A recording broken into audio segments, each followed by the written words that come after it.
Hello, welcome everyone to Promethean Action's live question and answer show every Thursday at 11 a.m. Eastern Time. Today I'm joined with Susan Kokinda and Barbara Boyd of Promethean Action and Promethean Pack. And today's show is titled Hormuz Closed, Trump Ends Sea Lane Protection as Europe Panics. And I think, as a lot of people know, last night Trump gave an address to the nation. So what I wanted to do is I wanted to start today's show just by playing a few minutes of the broadcast last night and let Barbara and Susan begin their remarks. So let me pull this up. Should have preloaded this. Here we go.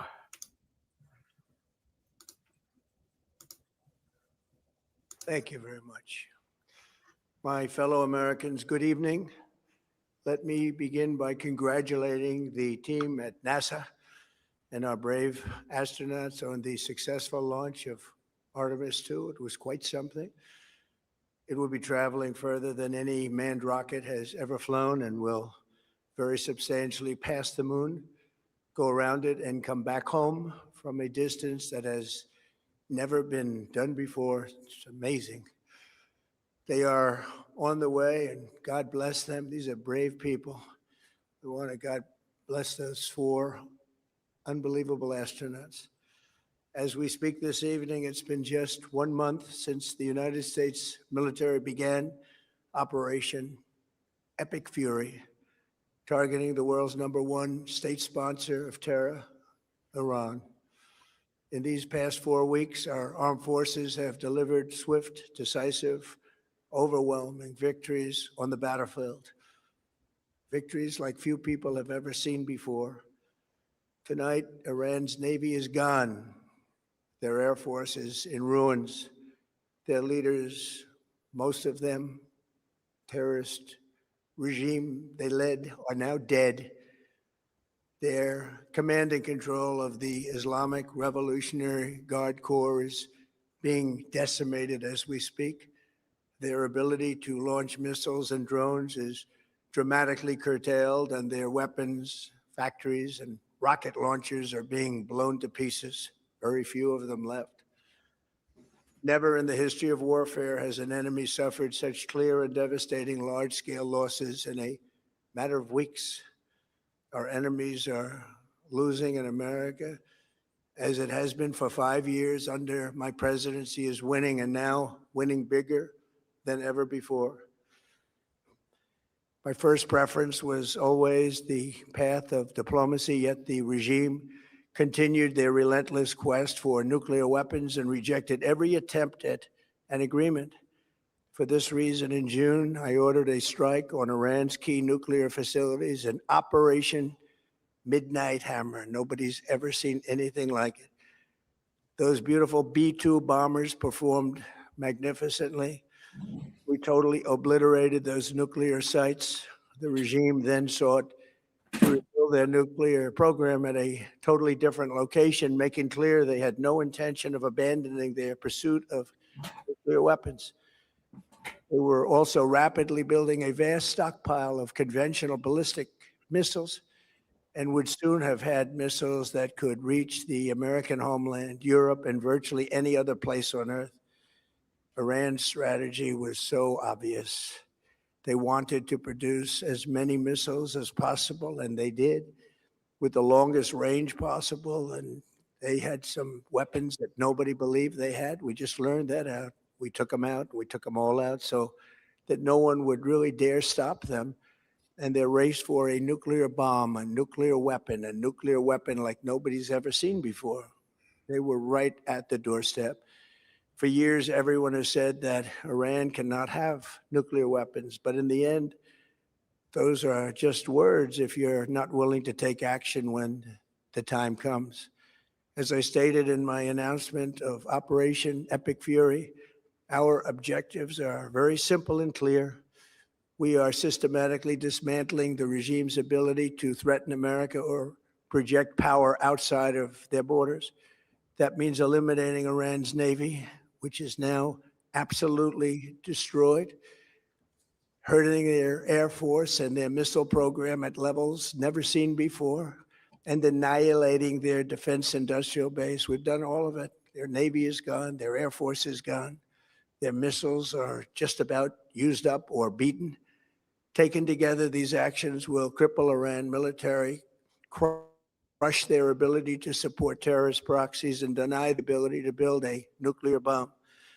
Our armed forces have been extraordinary. There's never been anything like it militarily. Everyone is talking about it. And tonight, I'm pleased to say that these core strategic objectives are nearing completion.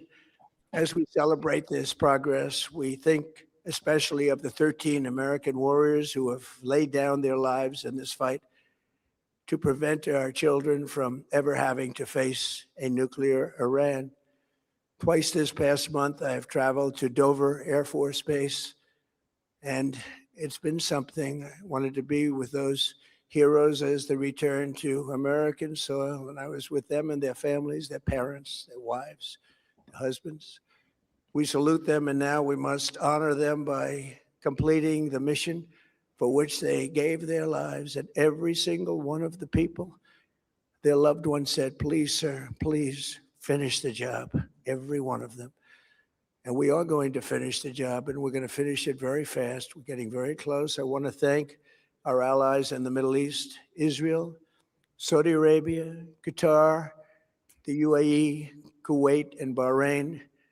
They've been great, and we will not let them get hurt or fail in any way, shape, or form. Under my leadership, we are #1 producer of oil and gas on the planet, without even discussing the millions of barrels that we're getting from Venezuela. Because of the Trump administration's policies, we produce more oil and gas than Saudi Arabia and Russia combined. Think of that, Saudi Arabia and Russia combined. And that number will soon be substantially higher than that. There's no country like us anywhere in the world, and we're in great shape for the future. The United States imports almost no oil through the HORMUZ Strait and won't be taking any in the future. We don't need it. We haven't needed it, and we don't need it. We've beaten and completely decimated Iran. They are decimated, both militarily and economically and in every other way. And the countries of the world that do receive oil through the HORMUZ Strait must take care of that passage. They must cherish it. They must grab it and cherish it. They can do it easily. We will be helpful, but they should take the lead in protecting the oil that they so desperately depend on. So to those countries that can't get fuel, many of which refuse to get involved in the decapitation of Iran, we had to do it ourselves. I have a suggestion. #1, buy oil from the United States of America. Yes, and I thought this part was interesting because he literally repeated himself verbatim from the part that Barbara quoted yesterday in her midweek update. So I thought that was very interesting. So let me continue here. We have plenty. We have so much. And #2, build up some delayed courage. Should have done it before. Should have done it with us, as we asked.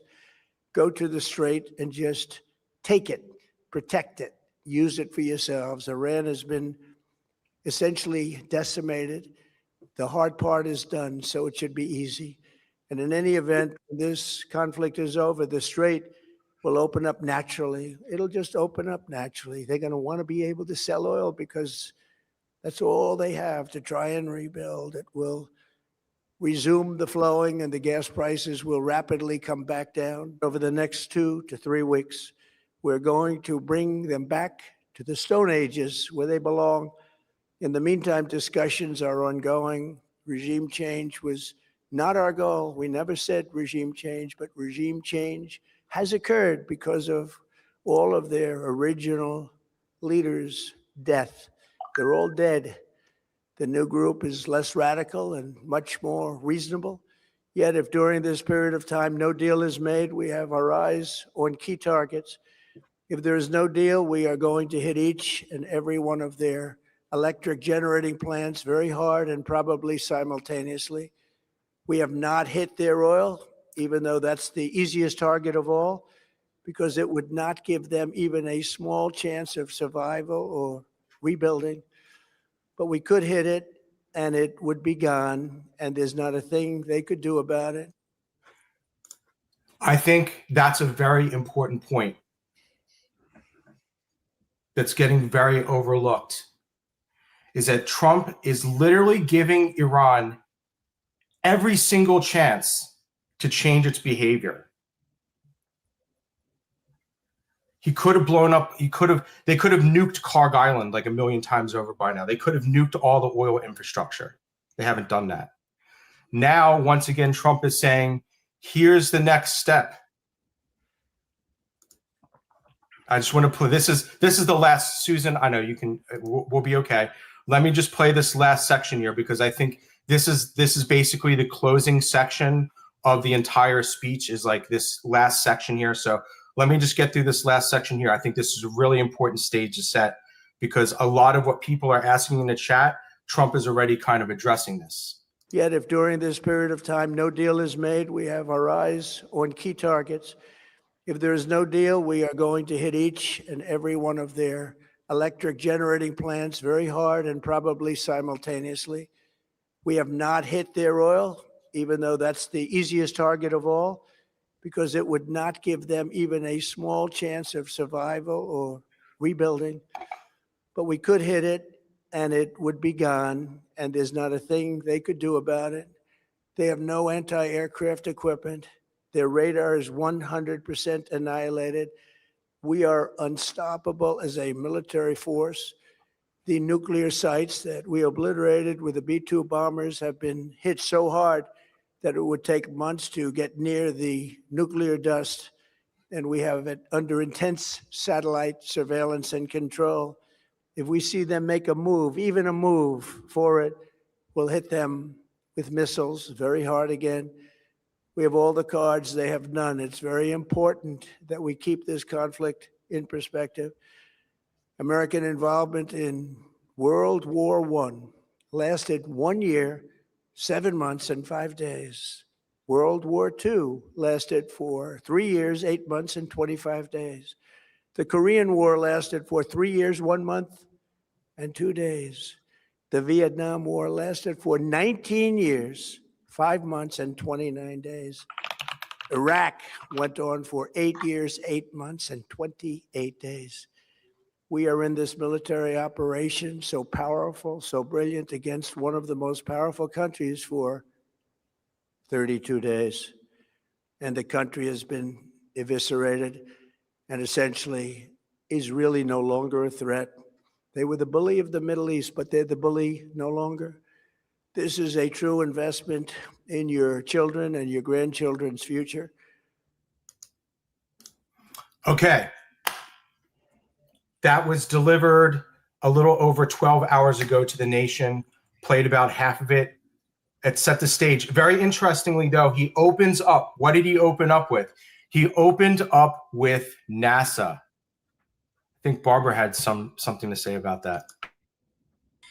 Well, it really is I almost feel like Dickens in The Tale of Two Cities, because we're kind of at that stage in history where you have something huge in terms of the future, and we're fighting a war against an adversary who really is a kind of militant terrorist representative of a dark age, a new dark age for all of humanity, based on a basic distortion of Islam, which has functioned to keep the Middle East in a constant state of chaos, war, and underdevelopment, for God knows decades and decades and decades and decades, while the city of London has made out like a bandit based on the Eurodollar market, all based on resource extraction and a deliberate model of underdevelopment.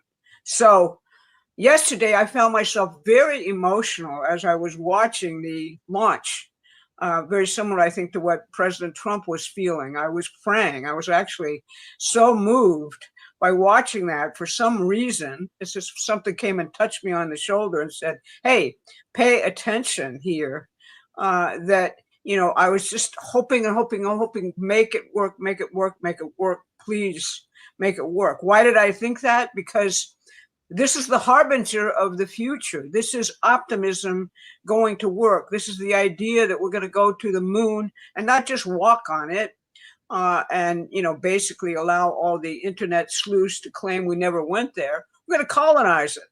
We're going to actually use the resources of the moon and create the basis for going to Mars and actually doing all sorts of things which people haven't imagined, like, all of the medicine you can get by operating in zero gravity for the first time and actually looking at those types of reactions in science for the first time. It's an amazing new world being opened up at the same time as we're eliminating something which has actually gone on and dragged mankind down for centuries. Isaacman, the new head of NASA, actually had a prelude to this whole thing where he talks about it as being, something which, really is extraordinary. The thing I found most interesting is his last two paragraphs here. We are days away from Artemis II astronauts flying around the moon. Then we begin immediately pulling in hardware and stacking for Artemis III in 2027. We have a moon base to build, a nuclear spacecraft, SR-1 Freedom, to launch to Mars, and all the science and discovery that comes along with these aspiring endeavors. Extremely difficult, in fact, near impossible, is what the American people should expect and what we intend to deliver. That last sentence is really important because very few, my generation remembers a lot of the space flights which actually took place. And it was characterized by this notion that we are the discoverers here in the United States. That's in our very being. We go to new frontiers. We do things, as President Kennedy said, not because they are easy, but because they are hard. That was called the right stuff back in the day. That's what the astronauts had, the right stuff, meaning the American soul, if you will, based on rapidly expanding science and technology, new frontiers at every single point. And that's what the British Empire has tried to beat the hell out of us, throughout this intervening period of really what was a dark age. There was a kid in a X post yesterday who some New York Times reporter was saying, why are you here? What do you expect? What's going on with you? Why would you even be interested in this? And he says, because we're going to effing Mars. And I thought that was really, sort of encapsulated the whole thing. So that's how I would like to open this. Yeah, and let me just add, I think what RFK Jr. said at CPAC, which I discussed in my Monday show, where he talked about the fact that he believes that his uncle, JFK, and his father, RFK, would be making the same decisions that President Trump is making on Ukraine and Iran is extremely important. He also added, the Democratic Party used to be a party that supported workers and the middle class and was against free trade. And obviously it's abandoned all of that as it's descended more deeply into Trump derangement syndrome. I think that's very important to locate as well, the conflict in Iran, because if you think, as Barbara said, if you think of this period since the assassinations of the 60s, JFK, RFK, Martin Luther King, and the period that we're in now, we've been in a dark age. We've been in a dark age, economic descending into, wasn't instantaneous, but whether it was economic, whether it was cultural, it was also strategic. And I think the ascension of this Islamic regime 47 years ago, as President Trump keeps referencing, was another marker of this descent into a dark age, where many presidents said we need to do something about this because it was clear what it was. This has nothing to do with actual religion. This is, as we've said, a British intelligence operation for the purpose of keeping control of this vital energy choke point, crossroads of the world, and so on. And, again, for 47 years, nobody did anything about it. And as the president said, referenced that very, very strongly in his speech. I think what people have to take a kind of mental hygiene check all the time and recognize that it has been a dark age. And people have, in one respect, been forced to accommodate to it. Because until Donald Trump came along, it seemed like there was nothing you could do about it. And so people just figured out how to live in this crazy world where you couldn't make ends meet, where our kids were being killed by drugs, where our children were being sent off to perpetual wars, and on and on and on. And what we're doing, in a certain sense, is simply making conscious for people that this has been a dark age, and to constantly bring your mind, as Barbara said, into a different future. I've often said, Donald Trump, uses the term golden age. We're in a golden age. And people say, well, I don't feel like I'm in a golden age because, gas prices have gone back up again. I still can't afford to buy hamburger, and so many other manifestations of 60 years of disintegration. And they say, so why is he talking about this golden age? Because that's where his mind lives, because he's taking us there.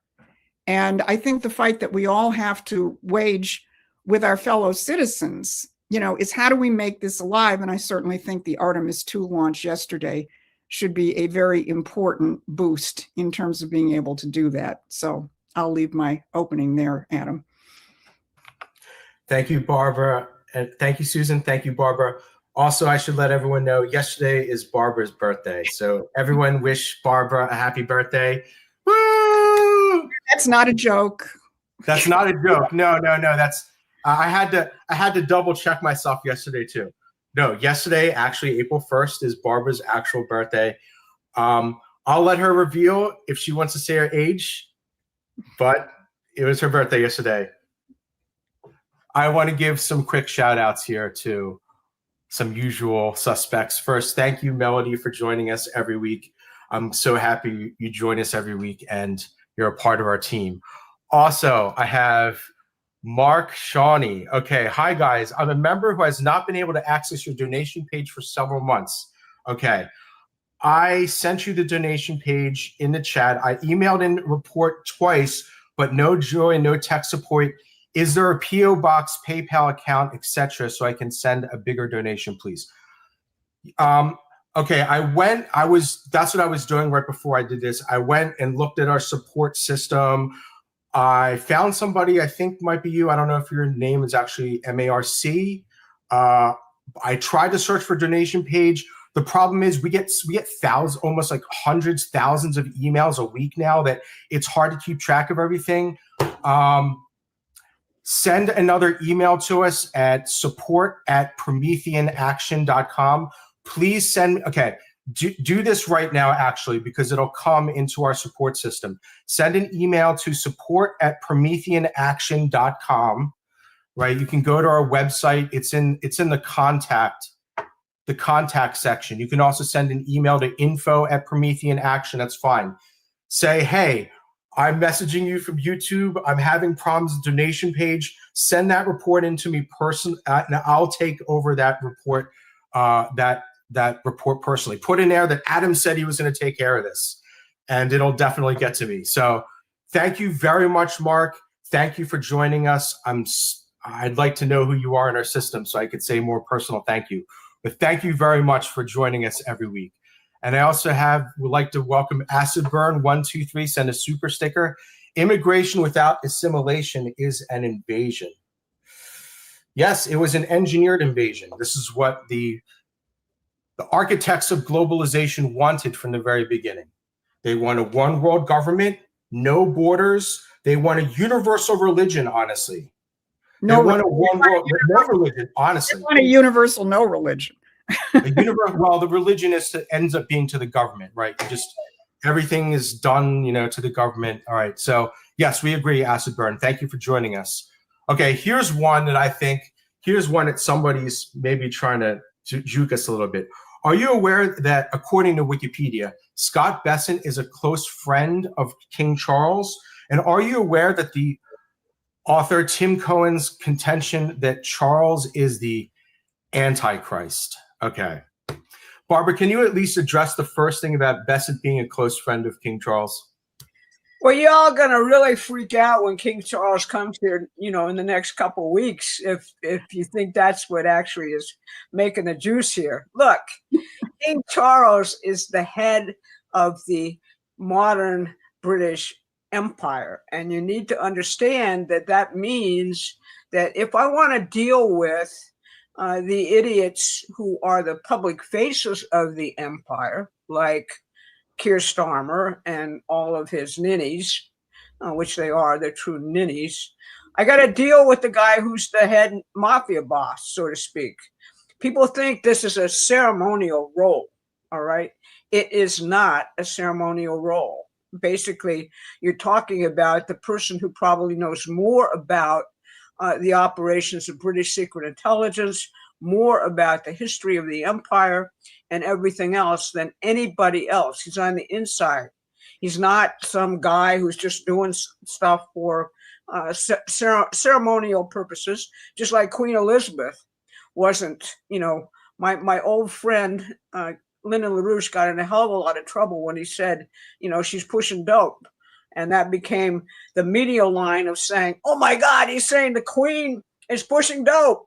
How can that be? The Queen is just this wonderful little creature over here. Not true. All right. If you look at the Commonwealth on a map, you'll see that this is not some kind of fantasy of ours that we're talking about something which went out of existence years ago. This is an assemblage of many of the nations of the world, and we're vying with them for power. Now, do I think that he's the Antichrist because of all of his crazy, environmentalist and Malthusian views and his population policies and all the things which are truly evil about the empire? You could say that, but we're living in a real world and we got to deal with this phenomenon. Scott Besant worked for George Soros. And if I'm playing Connecto, I'd say, oh my God, how can he be trusted at all? Well, people change. And that's what a lot of people who are doing their Venn diagrams of knee bone connected to the thigh bone, therefore that means the following, don't get. You've got to be able to deal with dynamics, the fact that people actually change. You got to be able to say, what is that person doing now? Is it a facade? You got to be able to be comfortable with a certain level of uncertainty in your analysis. You got to basically say, okay, think about it scientifically. Is this true or not? Here's my hypothesis. How does it play out? Was I right or wrong? Was I making a wrong judgment here? Why did I make a wrong judgment? You've got to constantly be examining your own thought processes and thinking about it in that kind of way. So Charles is going to come here. Donald Trump's going to say he's my deepest friend forever. That doesn't mean that, it basically what's going on behind closed doors that you don't see isn't happening. And you think about it, Trump really likes the people of England. He really likes the people of Scotland. He sees right now that entire part of Western civilization, which is a part of our history, we have a completely different view of it than a lot of people do. We think the Enlightenment was a piece of crap, for example. It had nothing to do with the American Revolution. But nonetheless, Europe going into the dump is a big deal for humanity.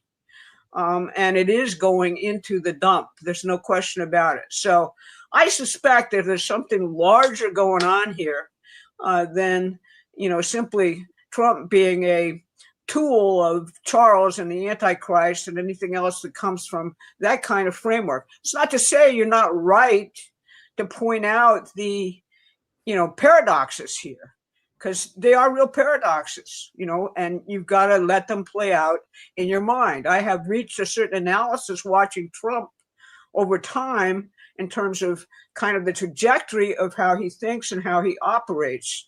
And the fundamental thing he operates on is people change. If you actually think about Bobby Kennedy, if you think about all of these other things in the cabinet, these are all Democrats, former Democrats. Well, can you say, as Susan just said, that the Democratic Party of JFK and RFK is the Democratic Party of today? No way. The Democratic Party of today is Donald Trump. That may strike people, as completely wacko, but it's true if you go back and look at the actual history. So that's how I'd answer that question. It's a long answer, but I want to sort of not have people completely flip out when they see the show next couple of weeks with Charles coming to town. So that's how I'd answer that. I'd also suggest that people look at the statement that the president put out when he announced the actual dates for Charles' visit to the United States, because he made clear in that this is happening in the context of our 250th birthday celebration. Right now, who did we declare our independence from? Donald Trump operates. People have to get away from, again, responding to just sort of sense certainty. All right, the king's going to be here and he's going to be treated with pomp and circumstance and so on. Put it in the context of everything else which is happening, i.e., we're celebrating our independence from an empire which never went away. And Donald Trump, through his economic and his strategic policies, is finally dismantling many of the critical instruments of that empire in full view of the population.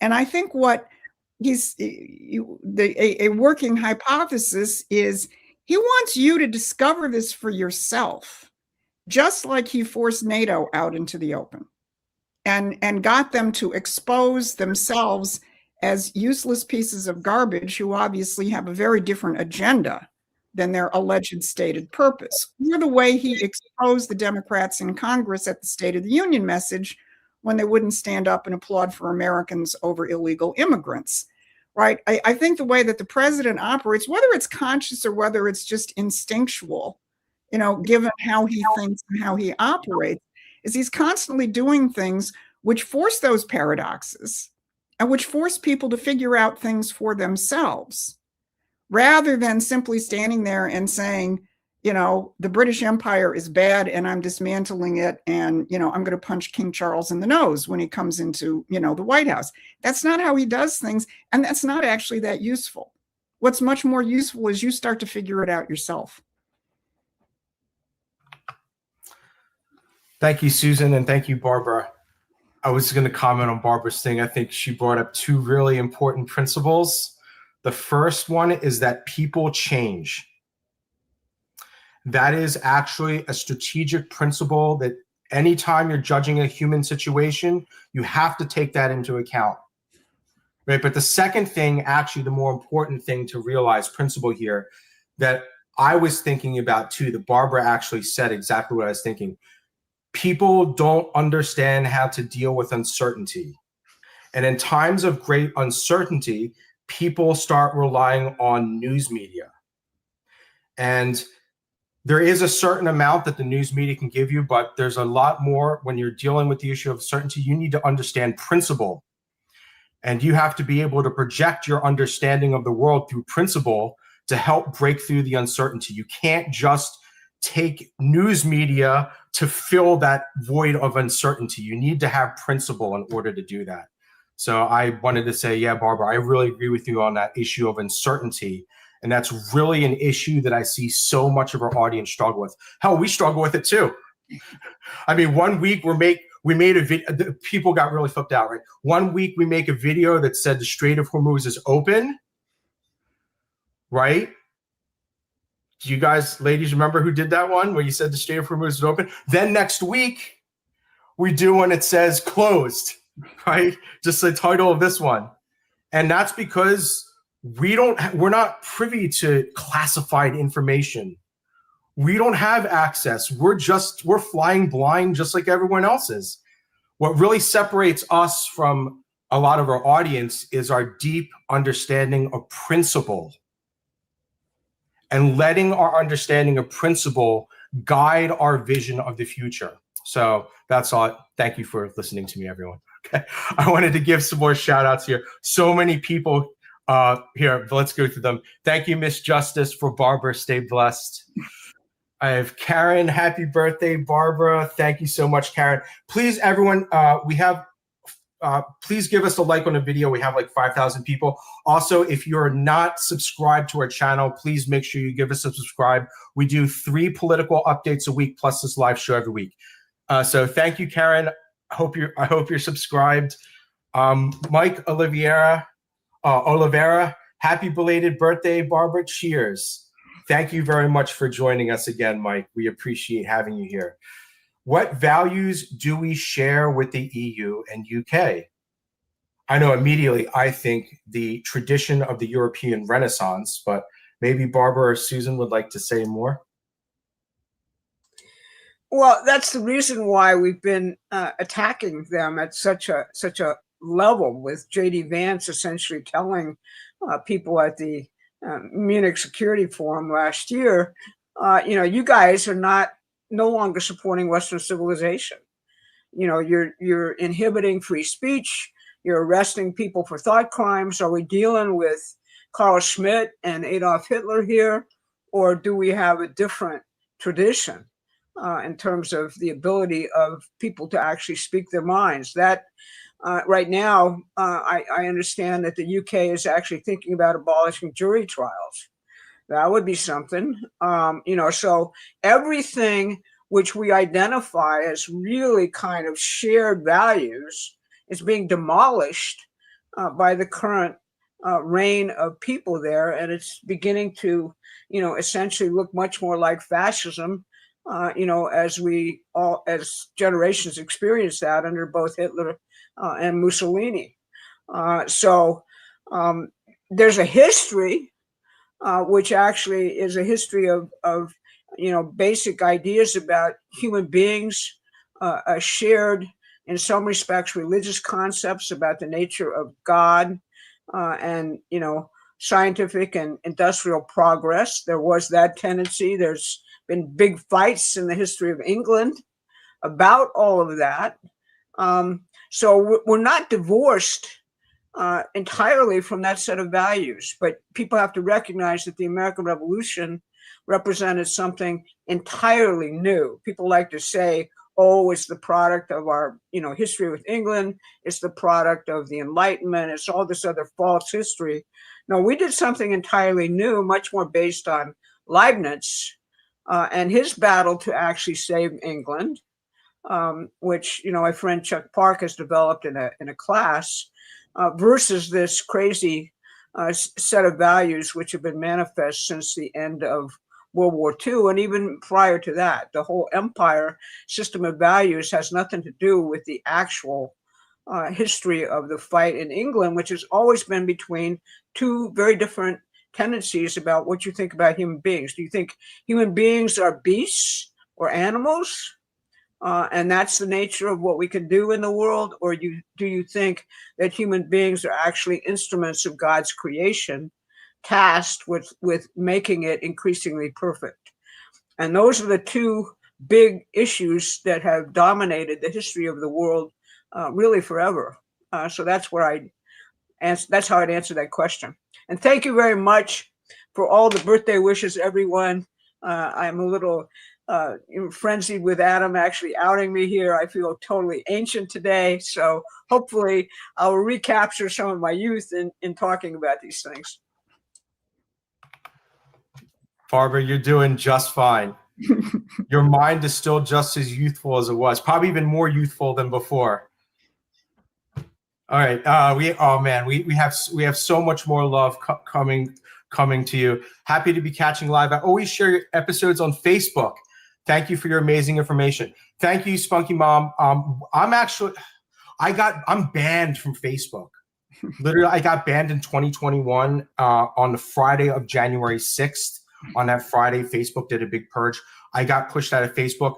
So it's hard for us to get on Facebook, but I am trying to bring Promethean Action back on the Facebook.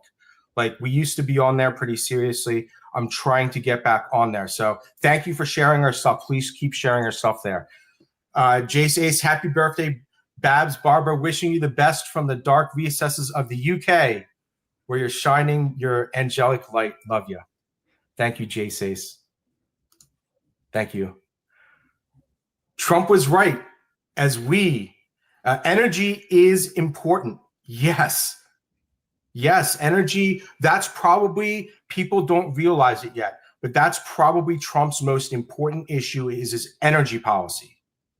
Making cheap and abundant energy available for industry and for human consumption, personal consumption. This is the path forward. So yes, we agree 100%. Please make sure you get our free newsletter. Everyone, we have a free newsletter. Some people complain we send emails too often. We send an email once a day, but I am literally weeks away from launching a weekly subscription to satisfy the people that don't like the daily emails.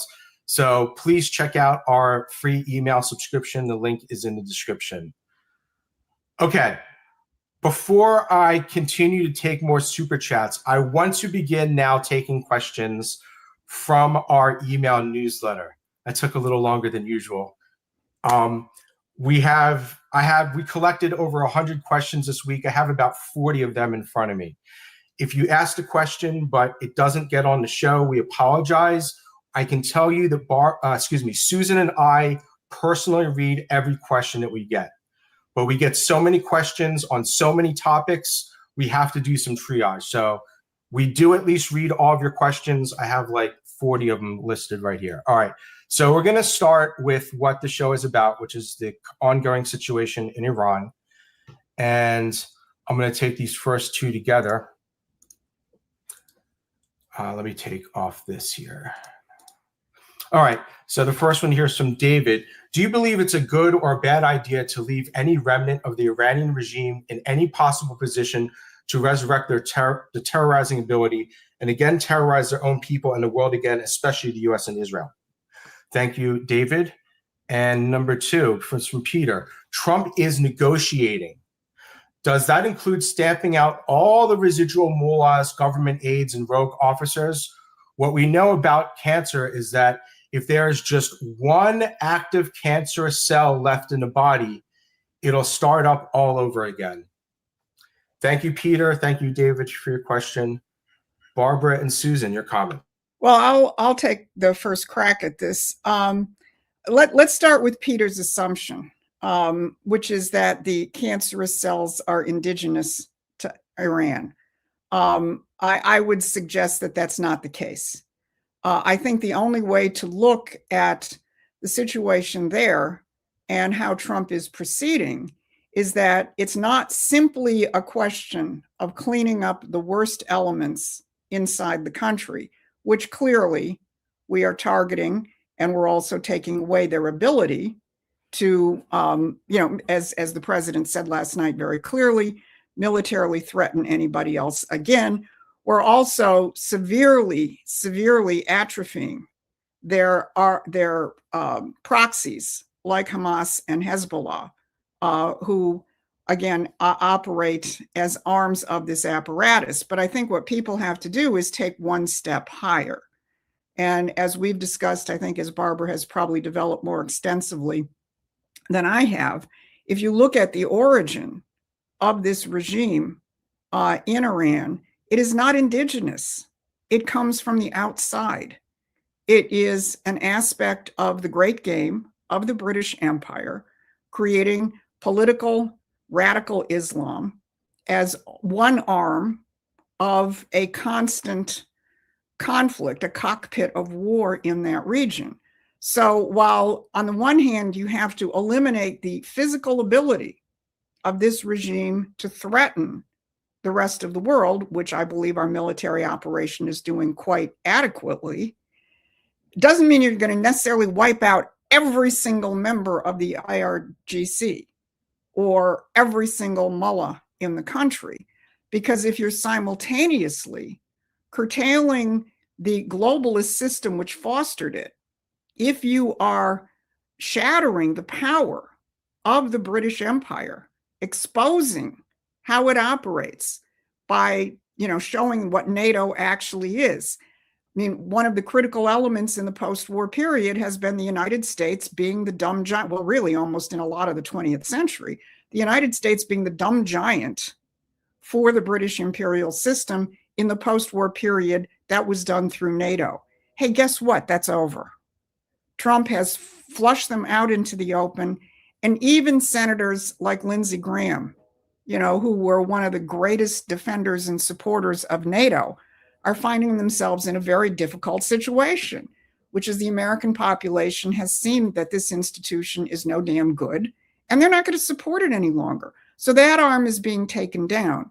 There's an even bigger game afoot in terms of the United States beginning to drain the financial power of this British imperial system, which is a longer discussion.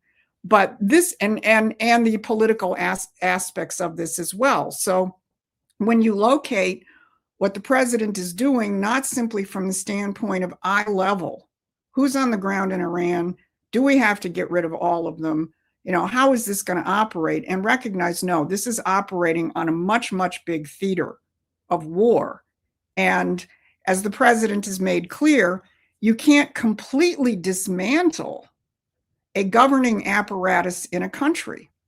I mean, he is saying, I'm talking to people now who are more reasonable than the ones who were there before. Again, he's, as he said in his speech last night, look at Venezuela. The old John Bolton regime change playbook would have had us overthrowing the entire government rather than just extracting Maduro, imposing some, globalist puppet in there, and you would just be changing one globalist run operation for another. Or, as the president has said before, you simply end up with complete chaos, as we did with Iraq. He's not going to do that. But again, recognize that the operations on the ground in Iran are embedded in a much larger strategic reshaping of the world, which this administration has said they were going to do with the National Security Strategy released in December, the National Defense Strategy released in January, the complete assault on the free trade system with the entire body of Trump's policies, the weakening of Europe, the weakening of NATO, the weakening of the United Kingdom. That's how you ensure that something doesn't metastasize inside Iran again. Yeah, I'd just like to emphasize that all of these nations in the Middle East have a very storied history. And, there's a guy who Bush director talked about in his Saturday class called Nicholas of Cusa, who actually talked about the images of God key to all of the Abrahamic religions and the kind of shared values which can exist under the Abraham Accords and the Board of Peace. Just look at what's happened to the Saudis. Look at what's happened to the UAE. Look at what's happened in all of those places under the Trump administration. It used to be that there was a horrible history here. The Saudis, the UAE, all of these, parts were of the other great Islamic religions were used for terrorist purposes by states, primarily the British Empire, throughout the whole period leading up to Trump, ISIS, the attacks on 9/11, all of this other stuff. And Trump's first act in 2017 was to go to Saudi Arabia and say, we're not doing terrorism anymore, folks. We're doing economic development. That's what, essentially the Abraham Accords are all about. There's one condition. You got to accept the fact that Israel has a right to exist and recognize that and stop this stupid war, which has been going on for centuries, about things which are important, like, how Israel came to be and all this other stuff, and the displacement of the Palestinians. Let's change all of that. Let's make this a place that it deserves, given its great civilizational history. And Persia and Iran are really a major part of that history. So there's a whole tendency there, which if the CIA understood a little bit more about fundamental philosophy, they'd actually probably be using at this point to, basically take the whole bunch. Iran, if you look at it, ask the question in your, various artificial intelligence engines that you all use, ask the question, who has the largest cadre of scientists and engineers in the Middle East? You're going to be shocked, but it's Iran. All right, not any place else in the whole Middle East. And are they men or are they women? They're mostly women. All right, so how does that add up in terms of your conception of what's going on here? So there's a whole bunch of people who normally that economy is really kind of twofold structure, just like the Soviet Union in many respects was. You got an elite and a bunch of scientists and engineers right under them who are running things. And then you have the rest of the population who are in the Stone Age, who are completely underdeveloped and not really, in the same mode of development. Mostly what happens to those scientists and engineers is they leave the country. They leave the country and immigrate. Many of them are here in the United States. That's who we've got to actually think about appealing to. That's who should be coming forward in this whole way of the future for this country. And I believe that will happen provided the Board of Peace actually works what Trump has set up to, basically allow the entire place to develop. So that's how I'd answer that question. Thank you, Barbara. Okay, let's continue on this issue of Iran. We have plenty of implications to discuss, including ones with China. If we leave Iran in a state of leadership vacuum, doesn't that invite China to step in the aftermath of the war, since the energy resources are so critical to their economy? If that occurs, the CCP could now control the Strait of HORMUZ to their benefit and manipulate all of Europe. Thank you, JR, for the question. I just want to say one thing, my own thoughts on this really quick. I think if we look at Venezuela, maybe we can get a sense of what might happen in Iran, because Venezuela is actually doing quite well from what I understand through Trump. And I don't think China has necessarily recolonized Venezuela just yet. But Barbara and Susan, what do you think? Well, I think that China is the real interesting situation right here. If Trump is going there, as people know, in May. It's going to be probably one of the more important trips, but there's every reason to believe that China has already been involved in this as a back channel for a while. All right. And they're not necessarily jumping into it because they don't really want the problem in terms of how do you actually take this entire problematic array of situations and develop it. All right. And so I think it's not a question of inviting them in. They're there and they play a role with Iran, which clearly resulted in that, peace proposal. Russia also has a role in this. This has been, the traditional kind of role of the kings of the underdeveloped world, so to speak. And will they control the Strait of Hormuz and therefore manipulate all of Europe? Well, there's a whole coalition now forming in Europe, which, has been provoked by Trump's comments about NATO. And they're trying to put together something to police the Strait of Hormuz from Europe and other nations. 31 nations, I guess, was the call today that Starmer held. And Trump's attitude towards that is, I don't care. I don't want that particular mess. I have other agenda items for the Middle East. And, I don't think that the CCP is going to control the Strait of Hormuz. I think that basically what's going to go on is a multinational force, just like what President Trump predicted. And that China can play a very positive role here in terms of, actually ensuring that the situation is stable. I saw a post of Jameson Greer from the other day, the U.S. Trade Representative, where he's being asked, isn't there going to be a war between Trump and China over tariffs when Trump goes to China? And he says, no, we're engaged in what, he didn't say this exactly, but we're engaged in kind of divorce negotiations, which are very friendly. All right. In other words, we're engaged in a kind of decoupling, but which is not going to be a total decoupling, because we can't afford to do that, quite frankly, in terms of, how much our economy is dependent on China at this point. We have to build here and get the infrastructure in place to take over all of these functions which we outsource there. So that's the kind of thing where all of these situations present to you paradoxes. And Alex Jones and others, Steve Bannon, will say, that means the CCP is taking over and we're at war with the CCP and all this other stuff. Trump sees it differently.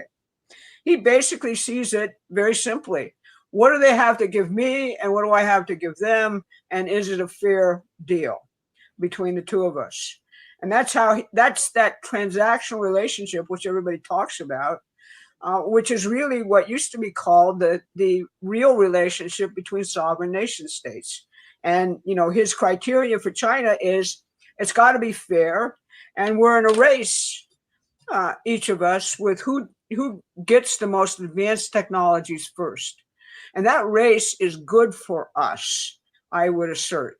All right. It's a good race to be having. And you don't want, for all of the people out there saying, oh, the moon was fake and all that other stuff. Well, okay, let China get there first and develop fusion power. All right. And then come back to me and tell me how you think all this is fake. So, you just got to get on a different level than what the internet crap is. And, basically, just as I'd like you to think about the fact that the big tool and the big thing the British did to us to create this dark age was to systematically beat out of us our love for science and technology. And they did that, what do you think DEI is about? All that other stuff. Then now think about saying that the moon mission wasn't real. A massive technological achievement, which gave you that computer you're holding in your hand, that telephone you actually use every day. All of that stuff came from Apollo, all right, directly. So you really got to get into the actual scientific view of the world based on principles, which we keep trying to get across to people here. Yeah, and I would also add, because there's some other questions which we might get to in terms of Russia's role in this area. Again, people have to stop and examine your underlying hypothesis. The underlying axiom for the post-war period given to you by Winston Churchill, the British Great Game in geopolitics, is that the Russians and the Chinese will always be your enemies.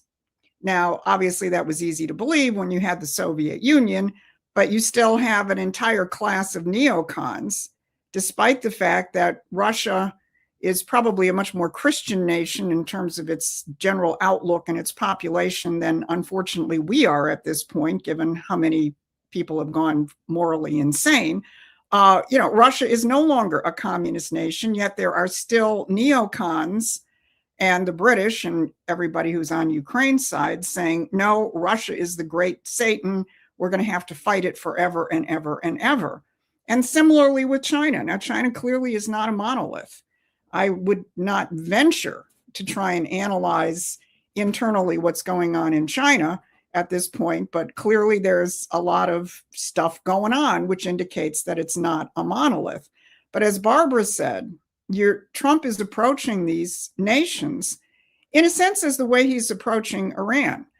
Whatever the ruling structure may be, there is a nation there And there are people who live in that nation. And those people have self-interests which are not that different from ours, which is peace and stability and a better future for their children.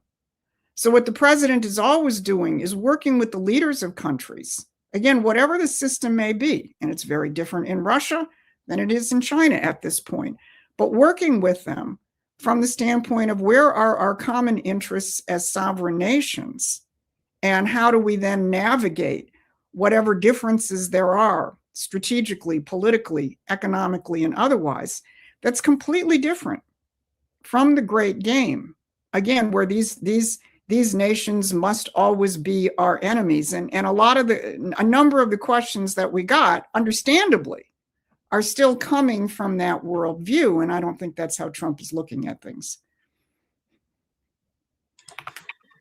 Just to be perfectly clear, and people, are commenting in the chat, I would not like to live under the Chinese system. Believe me, I think it's horrible. All right. I mean, it constrains the most fundamental thing about human beings, which you've got to be free to think, and you've got to the social credit system, which is actually an invention of Jeremy Bentham. The social credit system is really quite antithetical to that. But you look at the number of people you're actually dealing with at the size of that nation, and all of the various histories and factions and cliques and things which have gone into it, you see why it exists. Do I want to have it, or do I believe that's really fundamentally great for humanity? No, I don't. But nonetheless, we're dealing with who we're dealing with. And you have to recognize the sovereignty and the beliefs of other nations rather than going up to them and thinking that you can hector them into being Americans. That ain't going to happen.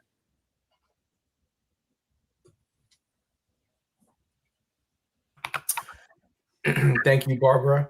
Thank you, Susan. Thank you to everyone that's joining us right now. Thank you to our YouTube viewers and our viewership on x.com. You can follow me. Should be right there. You can follow me at AdamSturman23 on x.com. Everyone on YouTube. Okay, we have a lot of interesting comments going on in the chat. I'm not going to limit it yet, but we definitely have a lot of kind of idiotic statements going on and discussions happening there. Just ignore the trolls, everyone. But I will put on slow mode if things keep getting ridiculous. Okay, please drop us a like too if you've been enjoying our show so far.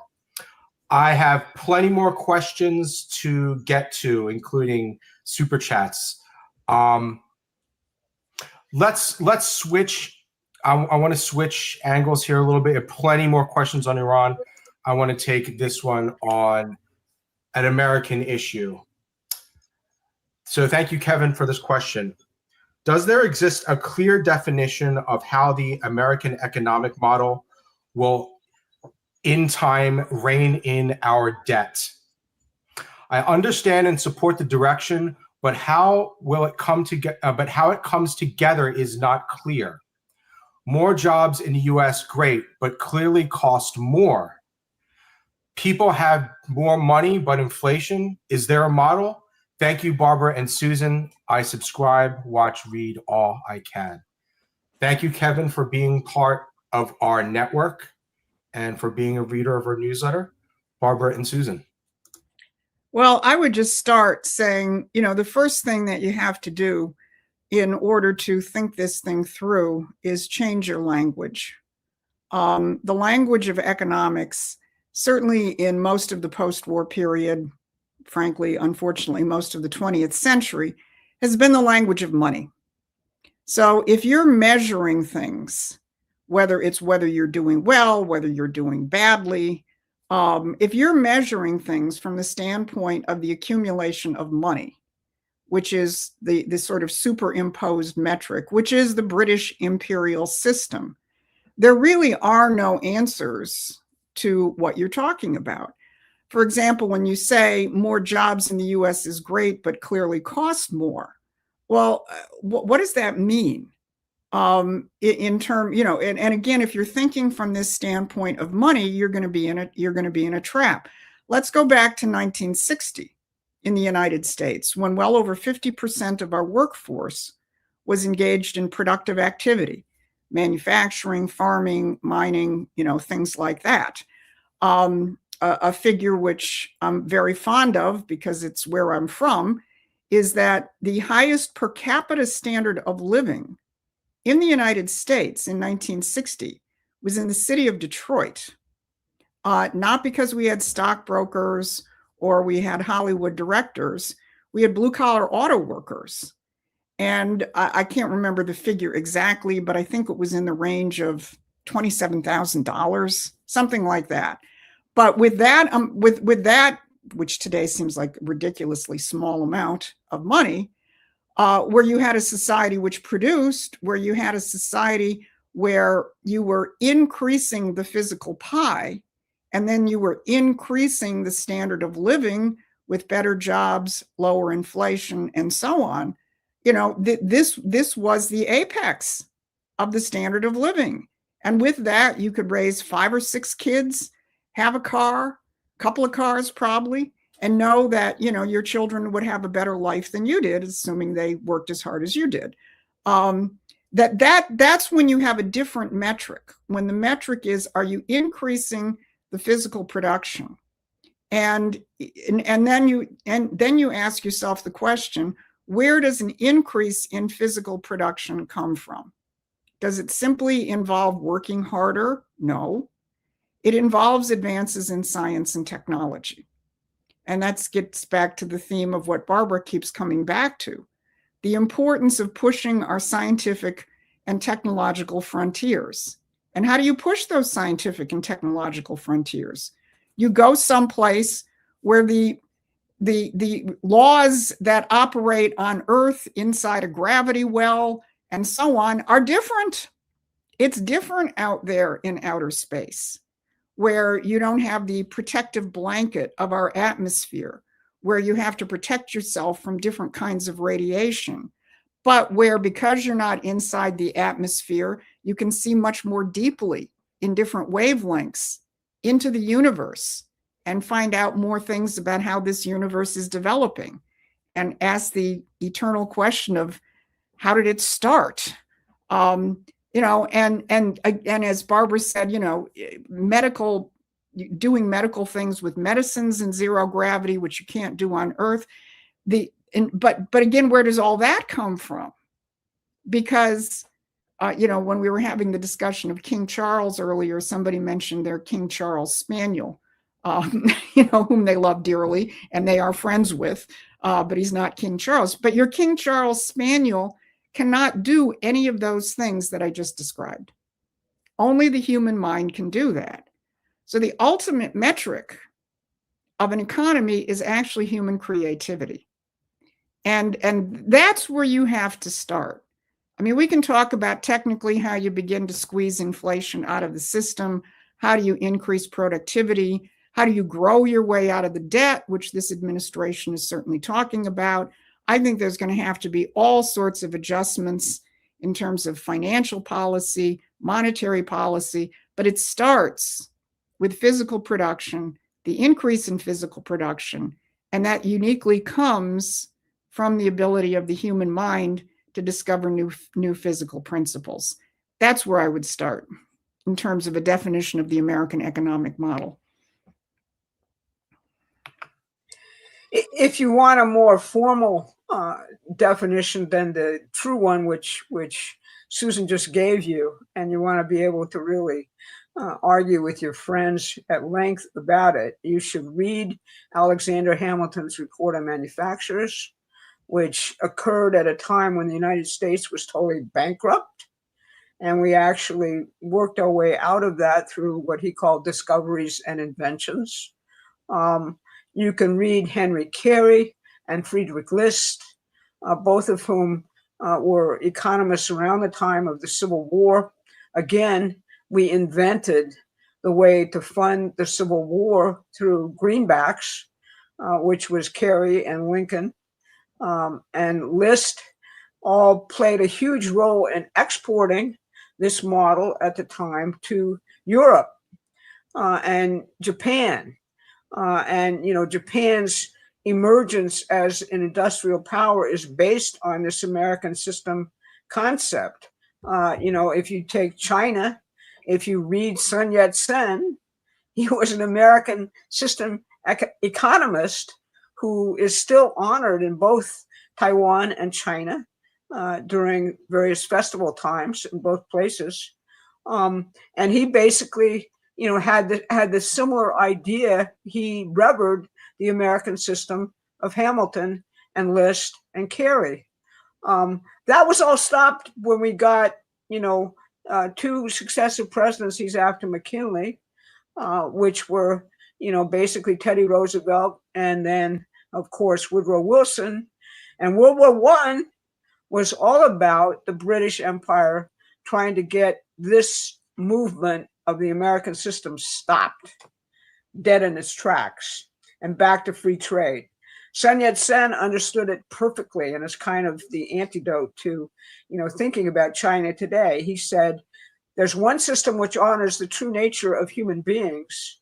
There's another which forever keeps them backwards and lame. The free trade British system is exactly that.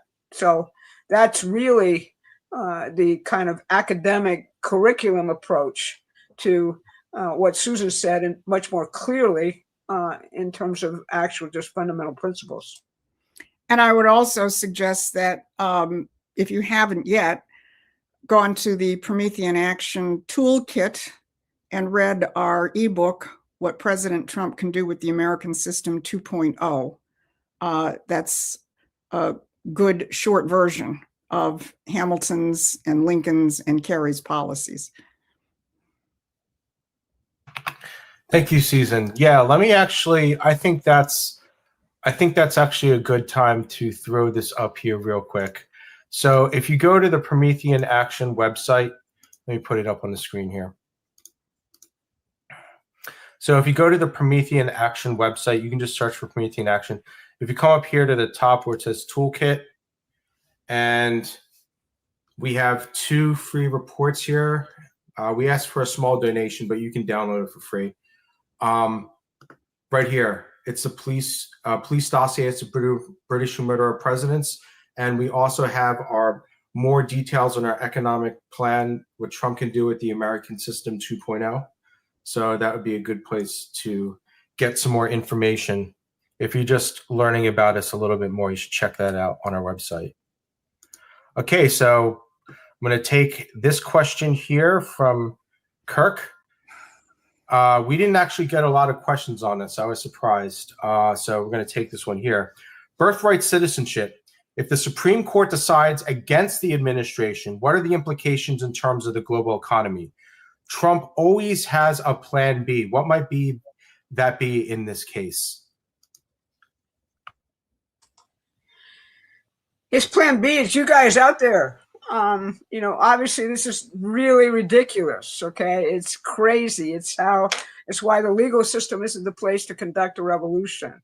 What they're concerned about is, why should we overturn a precedent which has existed for 100 years? Okay.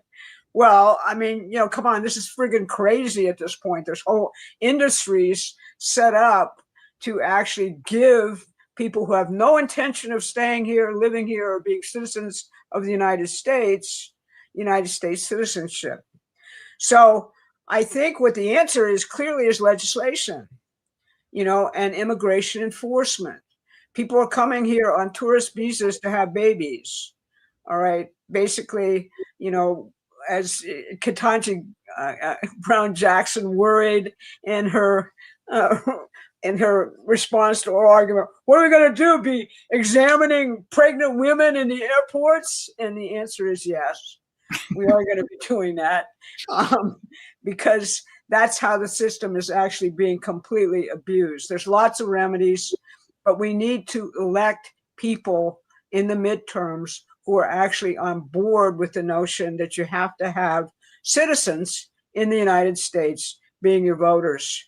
And that's also true for many, many, many national security reasons. So that's where I'd leave the answer to that question. Thank you. Thank you, Barbara. And thank you, Kirk, for joining us today.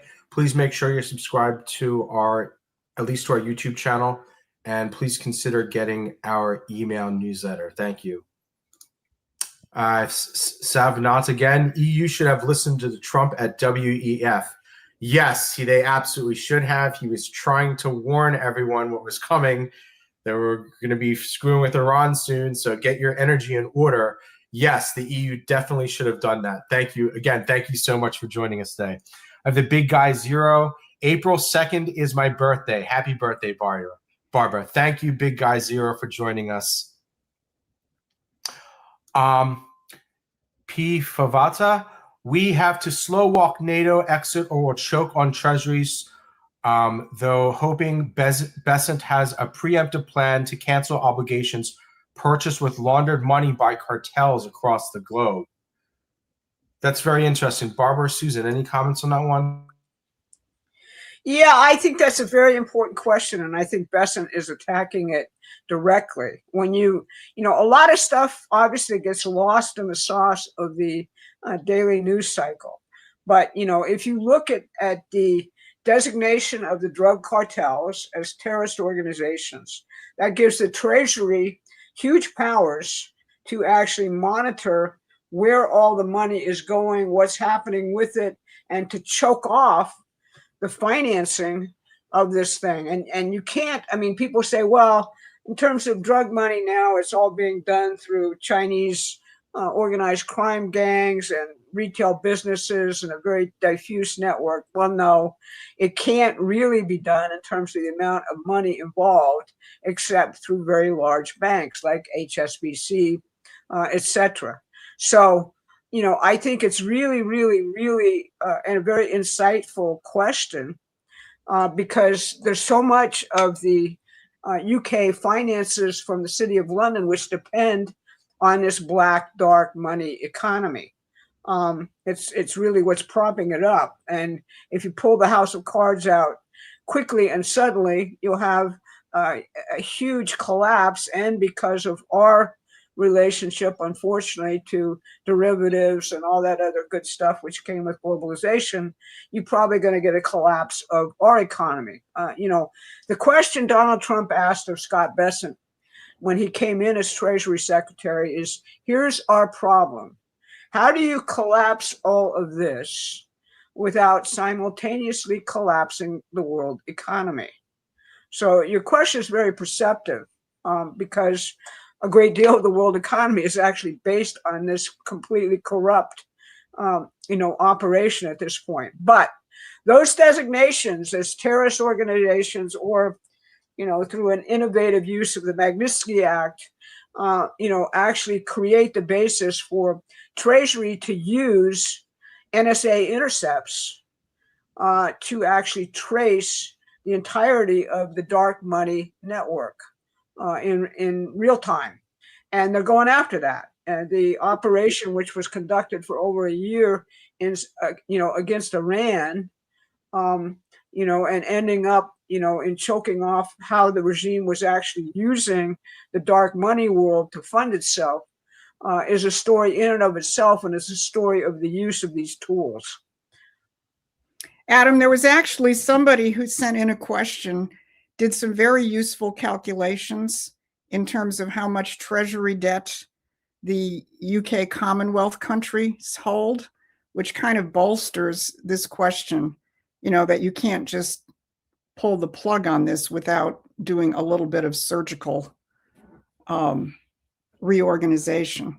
But it showed that between Britain, Canada, the Cayman Islands, Australia, they actually hold on a second. Let me pull that one up real quick. Yeah. So I that makes sense a lot, actually. Yeah. Okay, so this question comes from KS here. Do you consider it significant that the British banking system is the largest holder of U.S. debt as of 2025? Now he adds it up. The UK 889, Canada 472, Cayman Islands 427. Total British ownership $1.788 trillion of US debt. Japan is close by with 1.23.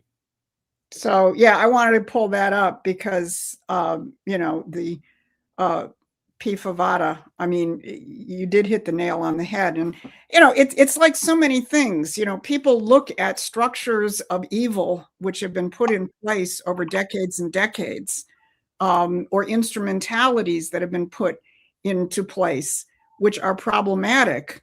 But unless you've actually created an alternative, or you've taken it into account, or you're prepared to deal with the consequences of it, you don't just go boom. So I agree with Barbara. Very insightful question. Thank you. All right. And the next question we're going to take here is from a Gen Z friend. So thank you, Dr. Lighthouse, for joining us today. Gen Z here, the economy is fake until we return to a fully industrialized economy. Also, what are your thoughts regarding Pahlavi? It seems a lot are ignoring what the legitimate opposition is doing to reverse 1979. Thank you for joining us, Dr. Lighthouse. Your comments, Barbara and Susan. Well, I share the sentiment about a fully industrialized economy, and that's hopefully where we're heading. And we've got to do all that again without triggering a major collapse function in the fake economy. That's kind of how the thing works. Regarding Reza Pahlavi, I'd probably get in a lot of trouble, but the president, has actually said to the Iranian diaspora, of which he's clearly the champion in the United States, I don't think that he can actually do what needs to be done in terms of carrying the Iranian population with him. Unfortunately, the legacy of his father is twofold in Iran. The first is that he actually was the champion of major economic development in Iran. And many people say that's the reason why he was ultimately overthrown, because he tried to really develop through nuclear power and other things a very backward nation. But he also, like Assad, had a horrible secret police apparatus. And, basically the way that's been played with the Iranian population is that the Savak was the cause of the revolution itself, allowing Khomeini to come in because of its brutality and its entire, insane imperial structure. A lot of people think that the Savak was totally infiltrated by both Israel and the UK to achieve that exact result in the popular perception of Iranians.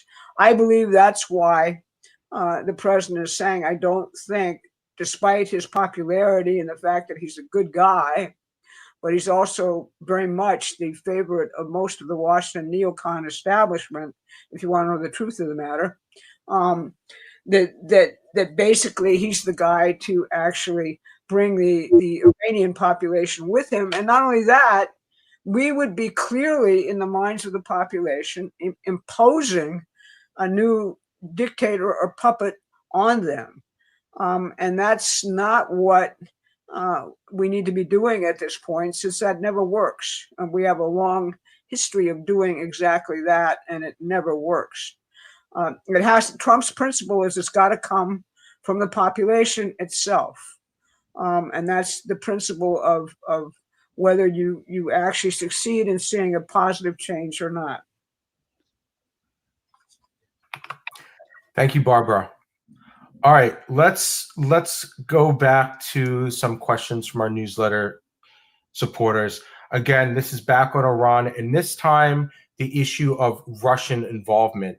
I hear the UK says Russia is supporting Iran with weapons and training. Is there any proof of that? And Russia's best interest is to supply the Iranian regime with intel and weaponry to keep the Strait closed, so the price for Russian petroleum increases sharply. Is it possible for IDF to invade with ground troops for regime change in Iran to keep the Chinese Belt's infrastructure program implementation at the time of the Iranian rebuild for Chinese oil security?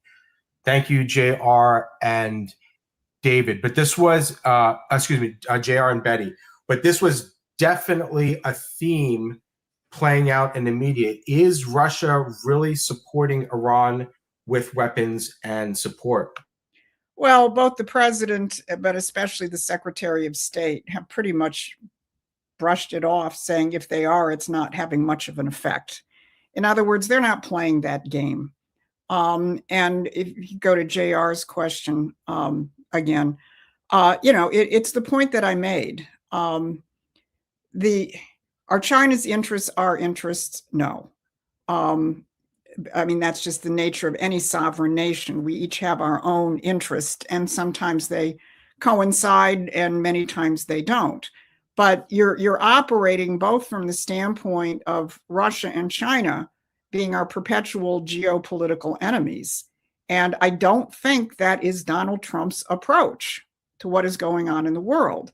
Now, in terms of the IDF invading for ground troops in regime change, well, that may be John Bolton and Mike Pompeo's dream, but that would continue the perpetual war in the Mideast, because you would have two sides of this, political Zionism and political Islam, continuing to be at each other's throats forever and ever. I don't think any of that I don't think it's the intention of Russia. I don't think it's the intention of the Xi Jinping government. And I don't think, that is where this is going at this point. Donald Trump is creating a different kind of strategic architecture. And the core in terms of the Mideast is the Iranian people themselves, and the people of the Mideast have to work this out. And it's not irrelevant that the Pakistani, I believe it was foreign minister, flew to China for discussions on, back channel discussions in terms of working out a ceasefire, stabilizing this situation. People just have to recalibrate and get off the geopolitical chessboard where the Russians and the Chinese are on one side and the United States and Israel and NATO are on the other. Hey, guess what? That world doesn't exist any longer. Now, the exact shape of who's allied with whom and how this is, reshaping itself, this is in motion. This is in flux. But the way that you looked at the world 2 years ago, or for that matter, honestly, even before this Iran conflict kicked off, is not the world as it exists any longer. Thank you, Susan. Okay, let me take some more super chats. Thank you, Sunil. Sunil, thank you for all you are doing. Happy birthday, Barbara. I'm hoping the good that President Trump is doing in the US will eventually positively affect the UK. We need leaders of the world to see sense. Yes, we absolutely do. Thank you for joining us today. I'd also like to give another shout out to a UK friend, David Gray. In Britain and Europe, it looks as if President Trump has forced them to expose their evil intentions. Can the oil shortage be the catalyst to fracture the EU, UN, and NATO? Barbara, Well, your thoughts? Yeah, I'll just say one thing. Look, what's that old phrase? Mother Nature's a bitch.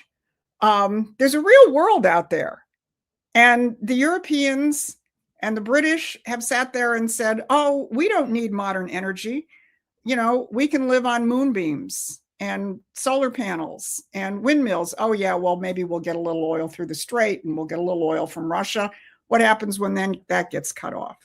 Then you're sitting there freezing in the dark because the universe doesn't work from the standpoint of your lunatic ideas, which you were able to enforce because the United States was your dumb giant for decades and decades and decades. Well, we're no longer playing that game. We're in the world of real physical reality. And, yes, will it be the catalyst? Yeah, because ultimately empires are based on a false idea of the way human beings relate to the universe. That's what I would say. Barbara, take it away. Well, I think that you probably said it. I mean, the answer to your question is emphatically yes. These are failed states at this point. Their populations are all in a complete uproar against them. Their response is to try and rig elections, like what's going on with Orban in Hungary right now. coming up on that election, which I believe is April 11th. So, you're seeing these globalist institutions who were all 100% behind green energy is the future, learn to eat bugs, and, live with the fact that you're never going to own anything and be happy because you'll be drugged up sufficiently just to be in oblivion about most of the time in terms of your mental energies, which was their plan. And now all of a sudden in comes this gross, vibrant American president from New York City kicking butt. All right. And talking about the fact you can't live this way. And not only do you got to get rid of, you got to drill, baby, drill, but you have to create the economy of the future. You've got to create the nuclear economy, which will be completely different in terms of the fact it'll be very, very hard to exercise the type of imperial control that exists over raw resources, which we just find on Earth. So we're inventing the future here, guys, and that's the president's message. And that ultimately will leave these dinosaurs back where they belong in the Dark Ages. Thank you, Barbara. Yes, David, let me just say a few of my own comments here. The economy of the future.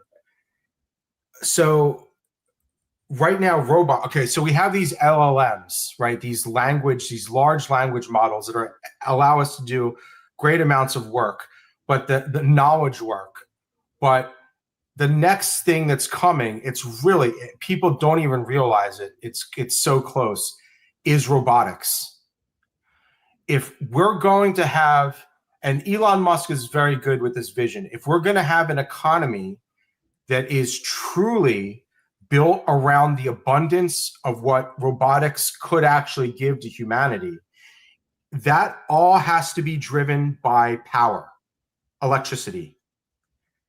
So that has been Trump's leading issue. I realize it more and more, that is Trump's best issue, is his policy on energy, because that is the one thing that's an absolute requirement. There's no way to push that out of the equation. If we're going to have an abundant world and an abundant economy and a growing human population, we need energy supplies to match that. So thank you very much for joining us every week. I appreciate having you here and sending in good questions. Okay, let me go through some more here. Thank you, Robert, for joining us today. Sparks, Paul Trainer, love having you here every week too. Love your kitty cat. Amy Santiago, thank you for joining us. I'll talk to you on Twitter soon. Kevin, thank you for joining us here. And Conservative Utopia, you gals are the hottest info source on the internet. Please speculate. Post-conflict, who steps up with the shipping security and insurance? Israel and Gaza's new roles, and our refining crisis at home. Yes, our gas refining crisis at home. And it's crazy. The more you look into the gas refining situation, you'll find that most of our refineries that were built like decades ago, they don't generally don't refine the types of natural gas and oil stocks that we produce here in the United States. So it's really a crazy situation of how we refine gas in this country. Fusion TAE Tech, let California fail. Any thoughts, Barbara, Susan, on this one here from Conservative? You got really great questions here because you're actually looking towards the future, which I really appreciate.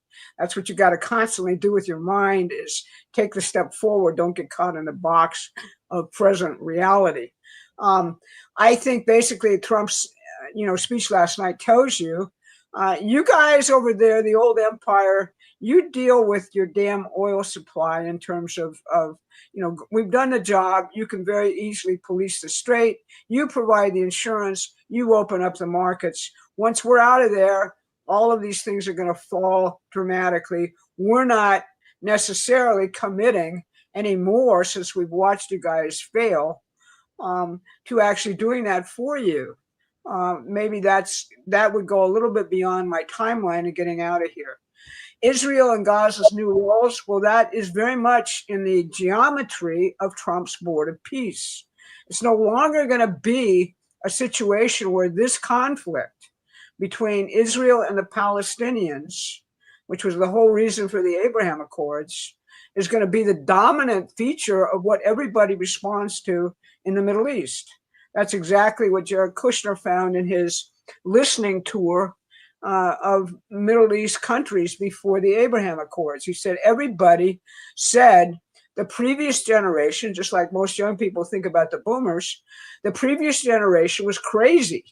Okay, we're not doing that anymore. We want to develop economically. And, you know, that's why Trump put forward the Abraham Accords, which was not, you know, this narrative that somehow Netanyahu controls him. Is just such BS. Yes, he listens to Israel. They're a key ally of ours in the Middle East. He also listens to all of the Arab states very clearly. And the Board of Peace involves every interested actor in the entire area around this one idea. Let's economically develop this place. Let's have nuclear desalination plants all over the place so we can do what Israel did, make the deserts bloom. The key problem in the Middle East is not necessarily religious conflict, it's water. It's water in terms of the ability to grow their food and be, you know, self-sufficient in terms of their ability to actually develop their economies. So a refining crisis at home is a big deal, and part of Drill Baby Drill is incentivizing people to build new refineries, you know, particularly. You know, he used the Defense Production Act to open up that refinery in California. Clearly, his idea isn't letting California fail. It's always, you know, showing people, which is what he does, showing people the alternative, giving them an olive branch. But if they don't take it, then we're not going to do a whole hell of a lot for you if the entire population insists on killing itself. So that bluntly is kind of how I'd answer your question. Very perceptive. Thank you, Barbara. Okay, next question here is going to be a combination question, both from our newsletter and from our live audience. So let me pull them up here. So thank you, Bob, for this question here. I'm going to pull it together with JR's question. Ladies, the maneuvers President Trump is executing will need to continue after he leaves office.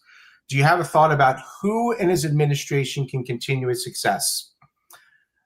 Whoops, this isn't the right one. Excuse me. 24, and then slide number 24. I thought I had it loaded up. Here we go. And the question here from Carol. It seems the attacks on J.D. Vance are ramping up, and Rubio is being pitted against him already for 2028. The latest disturbing story is in a Daily Mail saying that Vance was yelling at Netanyahu about tricking Trump into war. I know it's just an op, but it's very irritating. Thank you for helping us see through this junk.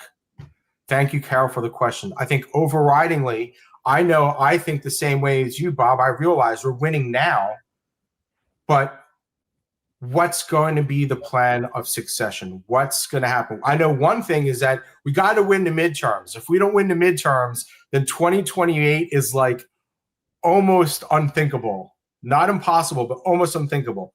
Barbara and Susan, your thoughts on this? Well, let's take that one from Bob. And Adam, could you bring up the Promethean PAC website? Because the successor is you. Not that you're going to run for president, but we are in a classic Benjamin Franklin period of President Trump is trying to restore the republic if you can keep it. Now, clearly, there's going to be a lot of effort to pit JD against Marco, but as both of them make very, very clear, they are focused on what their mission is right now. I mean, as J.D. Vance said, if I started making decisions from the standpoint of 2028, I wouldn't be doing my job as vice president.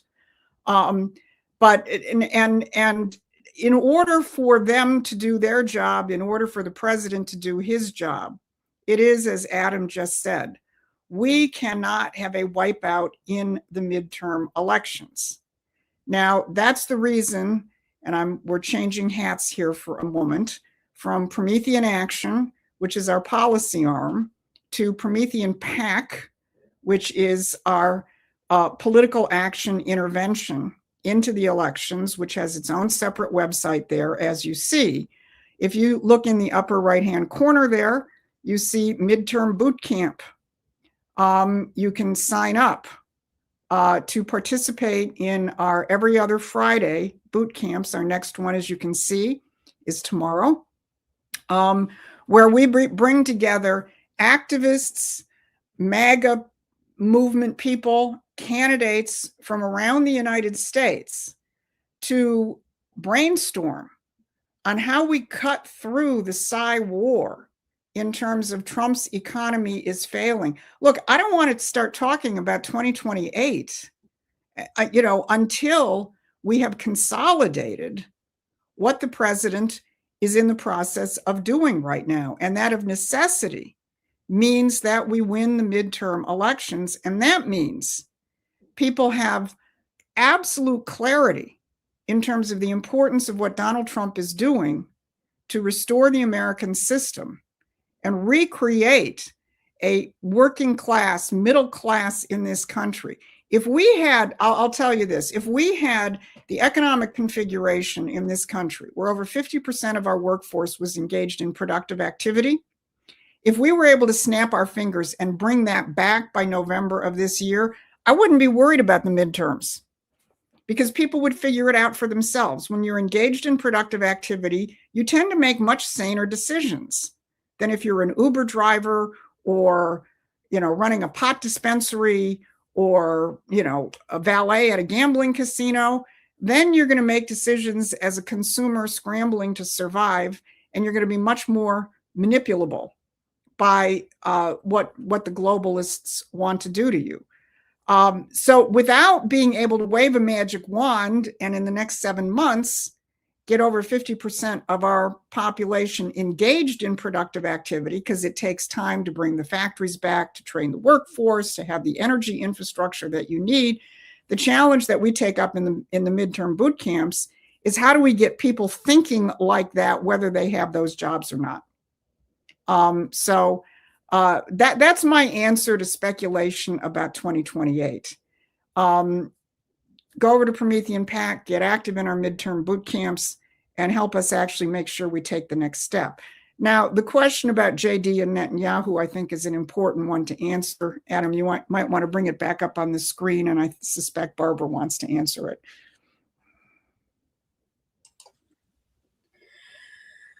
Well, I mean, the point is that all of this stuff about JD, Rubio, inside the administration, you got to basically take your spidey sense and say, who's pushing this and why? Basically, that would be profile of JD yelling at Netanyahu, saying that, you, Benjamin Netanyahu, because you're this all-powerful figure and the Jews control everything, trick the president into going to war, which is failing. That's the actual ID format, which is being conveyed by that story. All right, Netanyahu tricked the president into the war. All right, that should tell you that it's an op. It is irritating, but it's an op.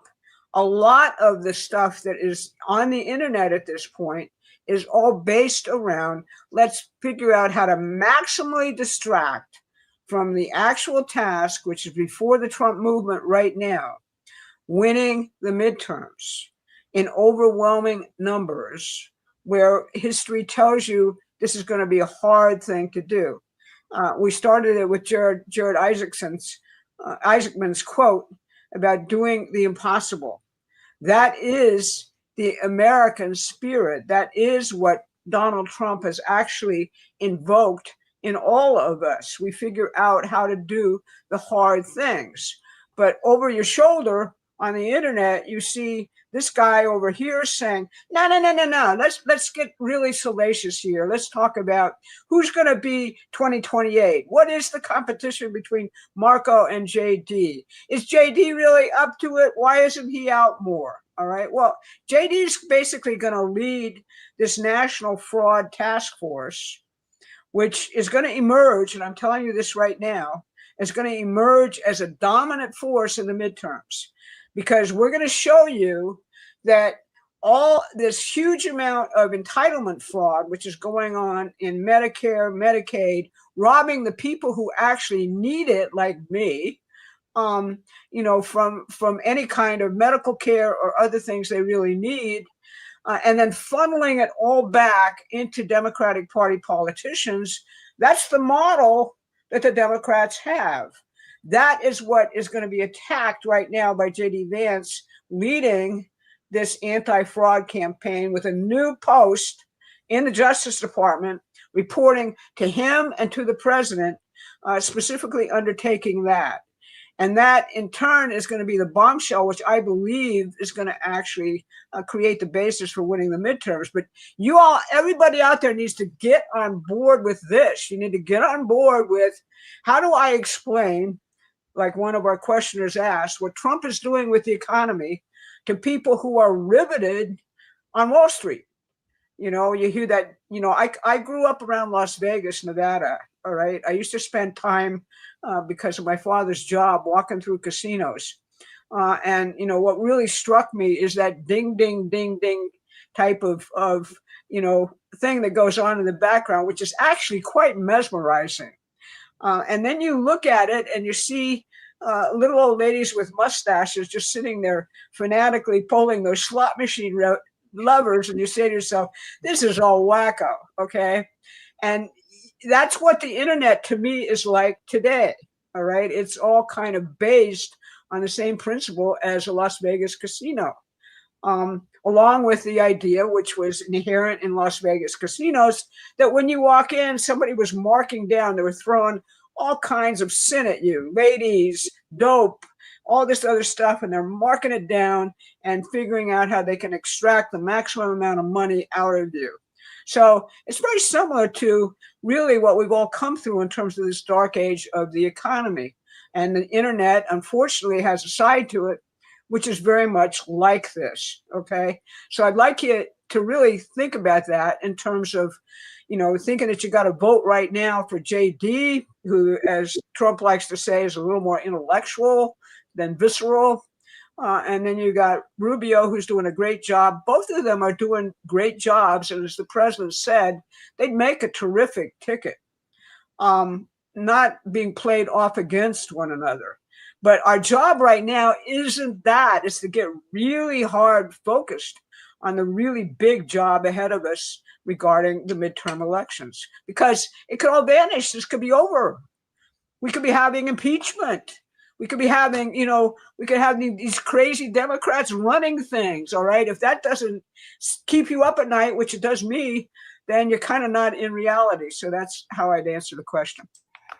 It's so funny, Barbara. The news cycle, again, I always have to reflect on it because I'm a computer first person, and just reminding myself when I was in high school, there was no social media. News traveled still at the pace of television news or newspaper news. The speed at which we get quote unquote news reports is something that humanity's never had to deal with before. And we're just getting inundated with all this news constantly. And being able to see the principle through it all is the most important thing. So I just wanted to say that. We got plenty more stuff here. DC, wow, watching from DC, that's wild. Listening from Washington, DC. Finally, real information news about the direction of our country. Man, I lived in DC in the mid to the early 2000s. That was like, some of those years are really awesome when hate to say it, when George Bush Jr. was in there. I moved out, but wow, I find it amazing somebody's watching from DC. Thank you for joining us. Please make sure we do 3 political updates a week on Monday, Wednesday, and Saturday. And we do this live show on Thursday. So please follow us here on YouTube. And we also have a free newsletter. The link for that is in the description, or you can just search for PrometheanAction.com. It's on our website. So thank you, DC, for joining us today. We really appreciate having you here. Disastrophe, thank you for joining us again. Not Antichrist King Charles, it's actually Zuckerberg. By the way, lots of internal trouble for the CCP going on now. CCP is big evil. What is CCP relationship with the Brits? Happy birthday, Barbara. Love y'all. Well, I know, yeah, Susan, you're going to say something? Well, you know, all these people who are anointing people as the Antichrist, honestly, I think none of them rise to the level of what the Antichrist is probably going to look like. But look, I think there is a factional situation inside China. I mean, you can't ignore the fact that a whole bunch of people are getting purged. Do we have any insight into that? I wouldn't go there. I wouldn't touch it with a 10-foot pole because I'd end up looking stupid.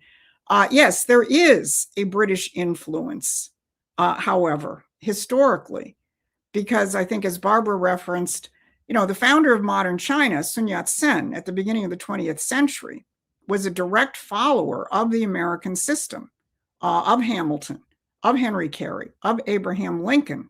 And that tendency exists still, you know, I think in the tradition of China. The British did not want the major superpowers, either Russia or China, to follow on the American model. So with the Soviet Union, it was a little bit earlier. You know, we've often referenced the really well-sourced book by Richard Poe, How the British Invented Communism and Blamed It on the Jews.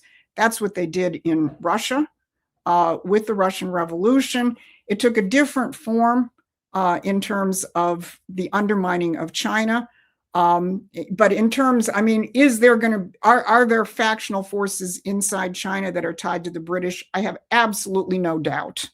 But to say anything beyond that would be ridiculous, because we really don't have the kind of granular on the ground evidence that it would, you know, allow us to say anything much beyond that. Thank you for joining us, Disastrophe. Pamela, thank you for joining us again. I shared this video on my Truth Social and tagged President Trump. I love your videos. They explain things to me great. Thank you, Pam.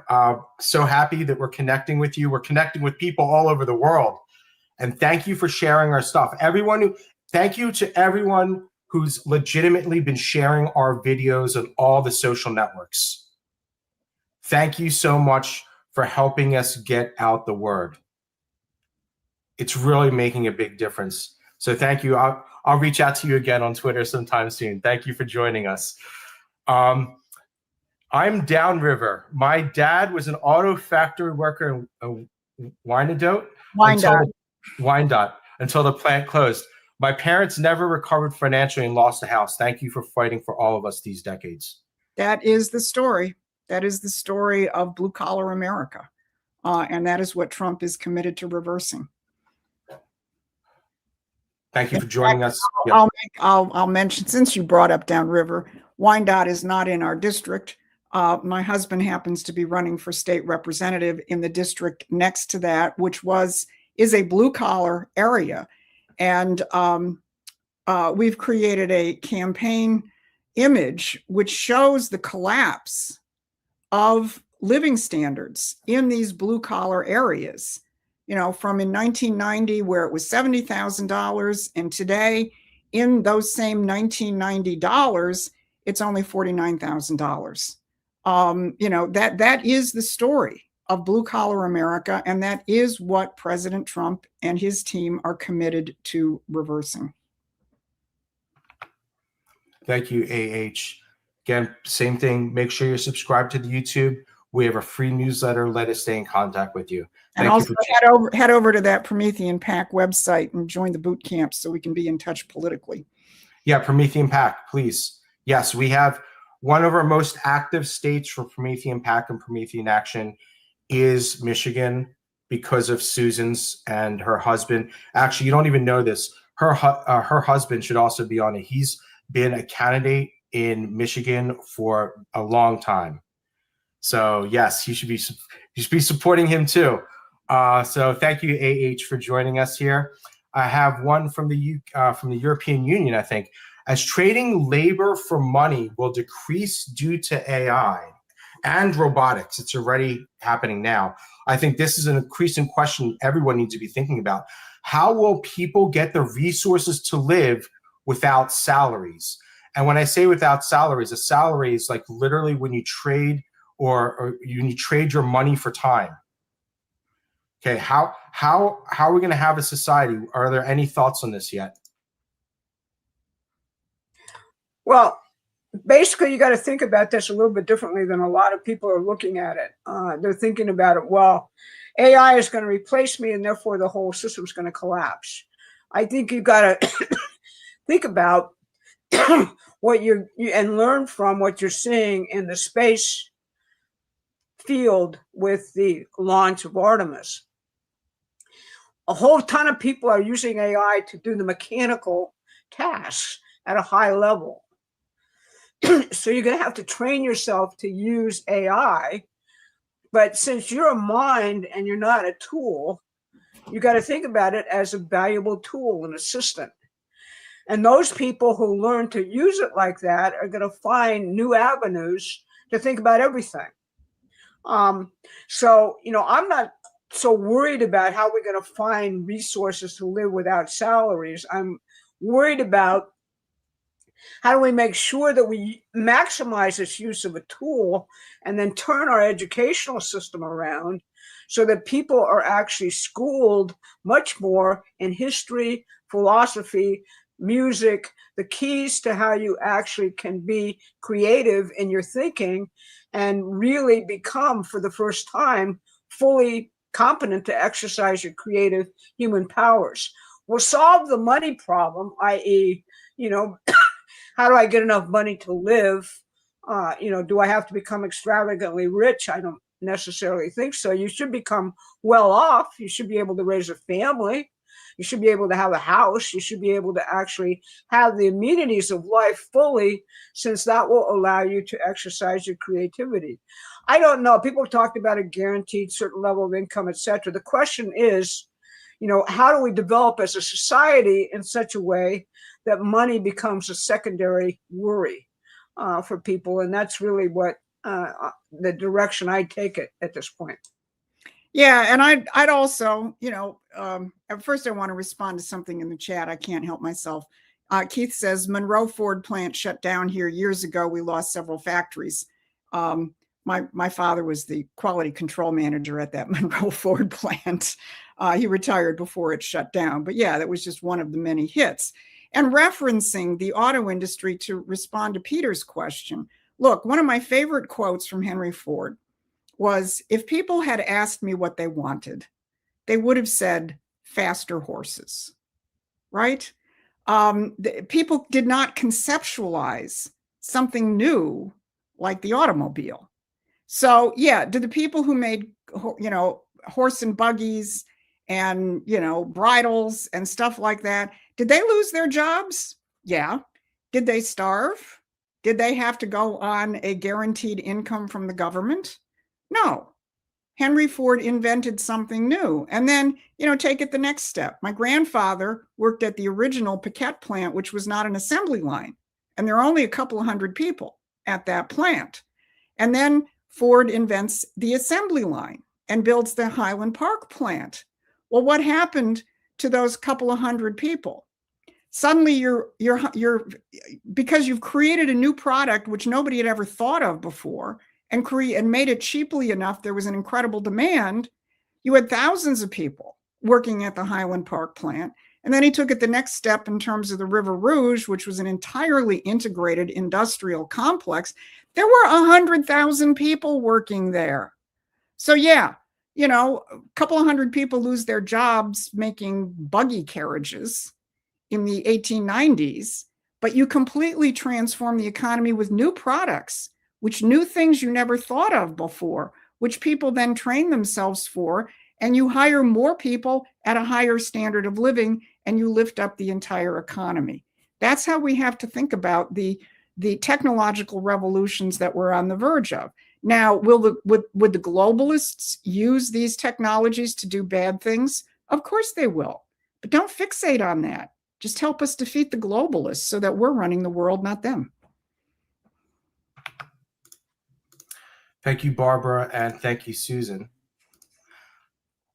I want to give a quick shout out to the t-shirts that I'm wearing. I think some of you already know about them. I have an America 250 t-shirt series. I have pinned my Benjamin Franklin one. I'm wearing the George Washington, but I have a Benjamin Franklin version right here that I did. And I also have an Alexander Hamilton one. Yeah, I'm thinking of releasing some special ones in a few months for the month of July. But there's my Alexander Hamilton. The link for these, so I pinned one for the Benjamin Franklin in the video. You can just go to the homepage on that site and it'll show you the other options. I also pinned the link in the chat for the collection for the 3 things. We also have coffee mugs available. I am working on getting some new designs, so hold on and I'll have some more stuff ready for 4th of July this year. Few more super chats, ladies. I don't think the president is explaining things effectively like you do. Do you?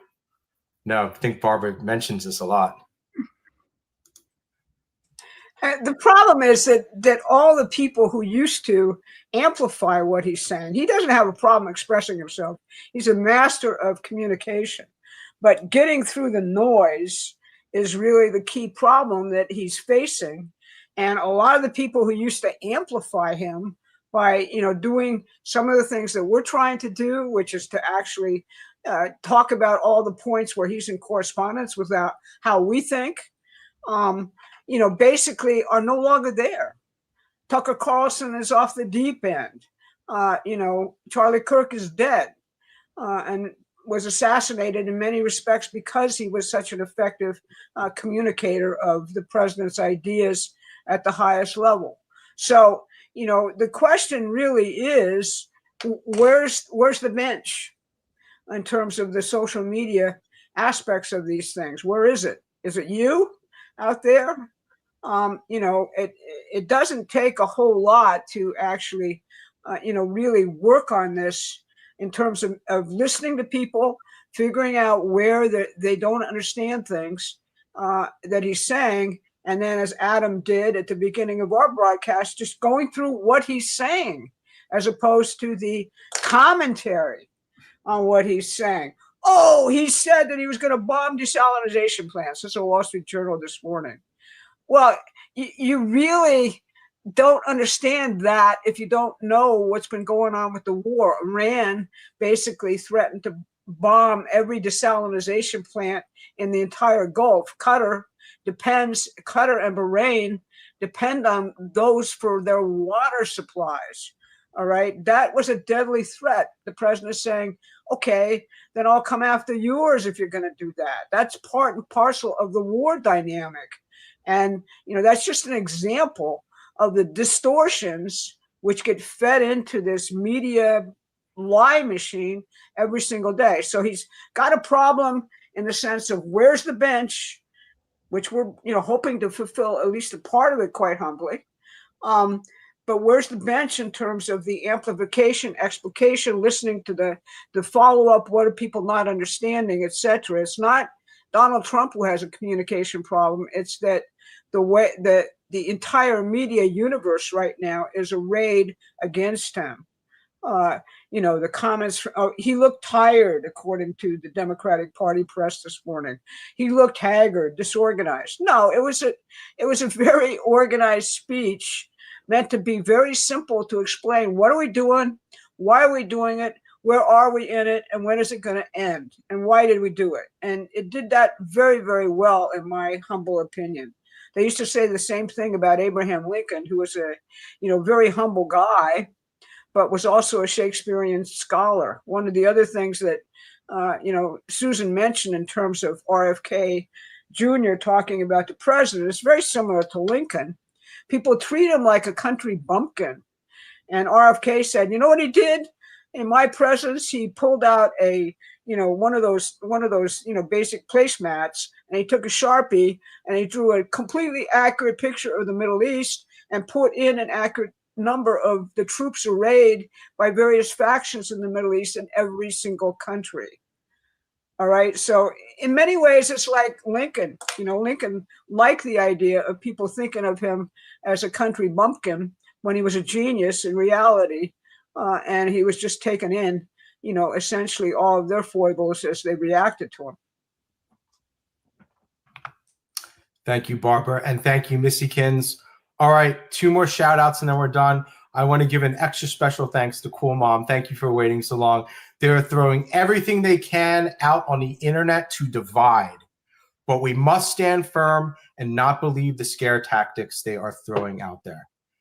Thank you, Cool Mom. I couldn't have said it better myself. And Econ E's interesting comment we have here. Discontinuity and transformative discovery as opposed to saying X, Y, and Z isn't done. Solutions oriented. I love it. Thank you for your comment, Econ. Please make sure you're subscribed to our free newsletter. The link is in the description. And Barbara and Susan, any last comments for our audience today before we close? Well, just to sort of segue off Econ E's, discontinuity. The universe is not linear. It's not static. It's not fixed.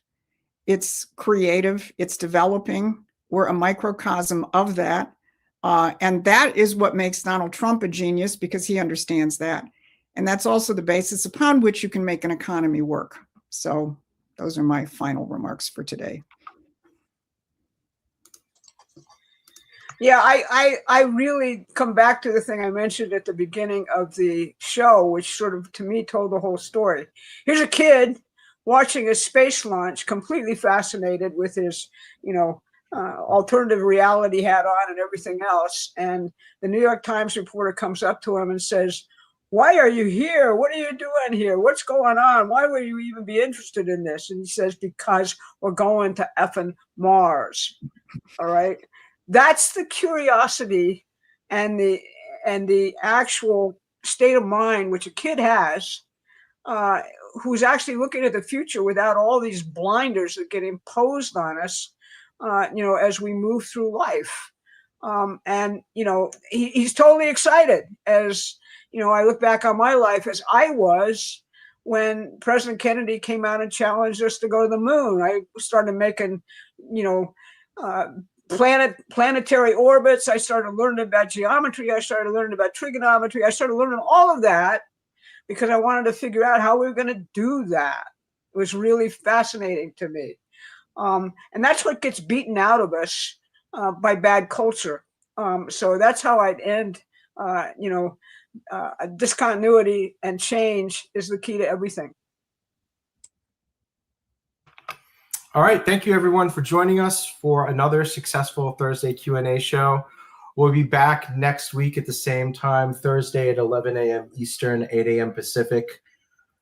Stay tuned to your inbox. We have some more things we're working on that people will find out about soon. So thank you very much, everyone, and we'll see you next week.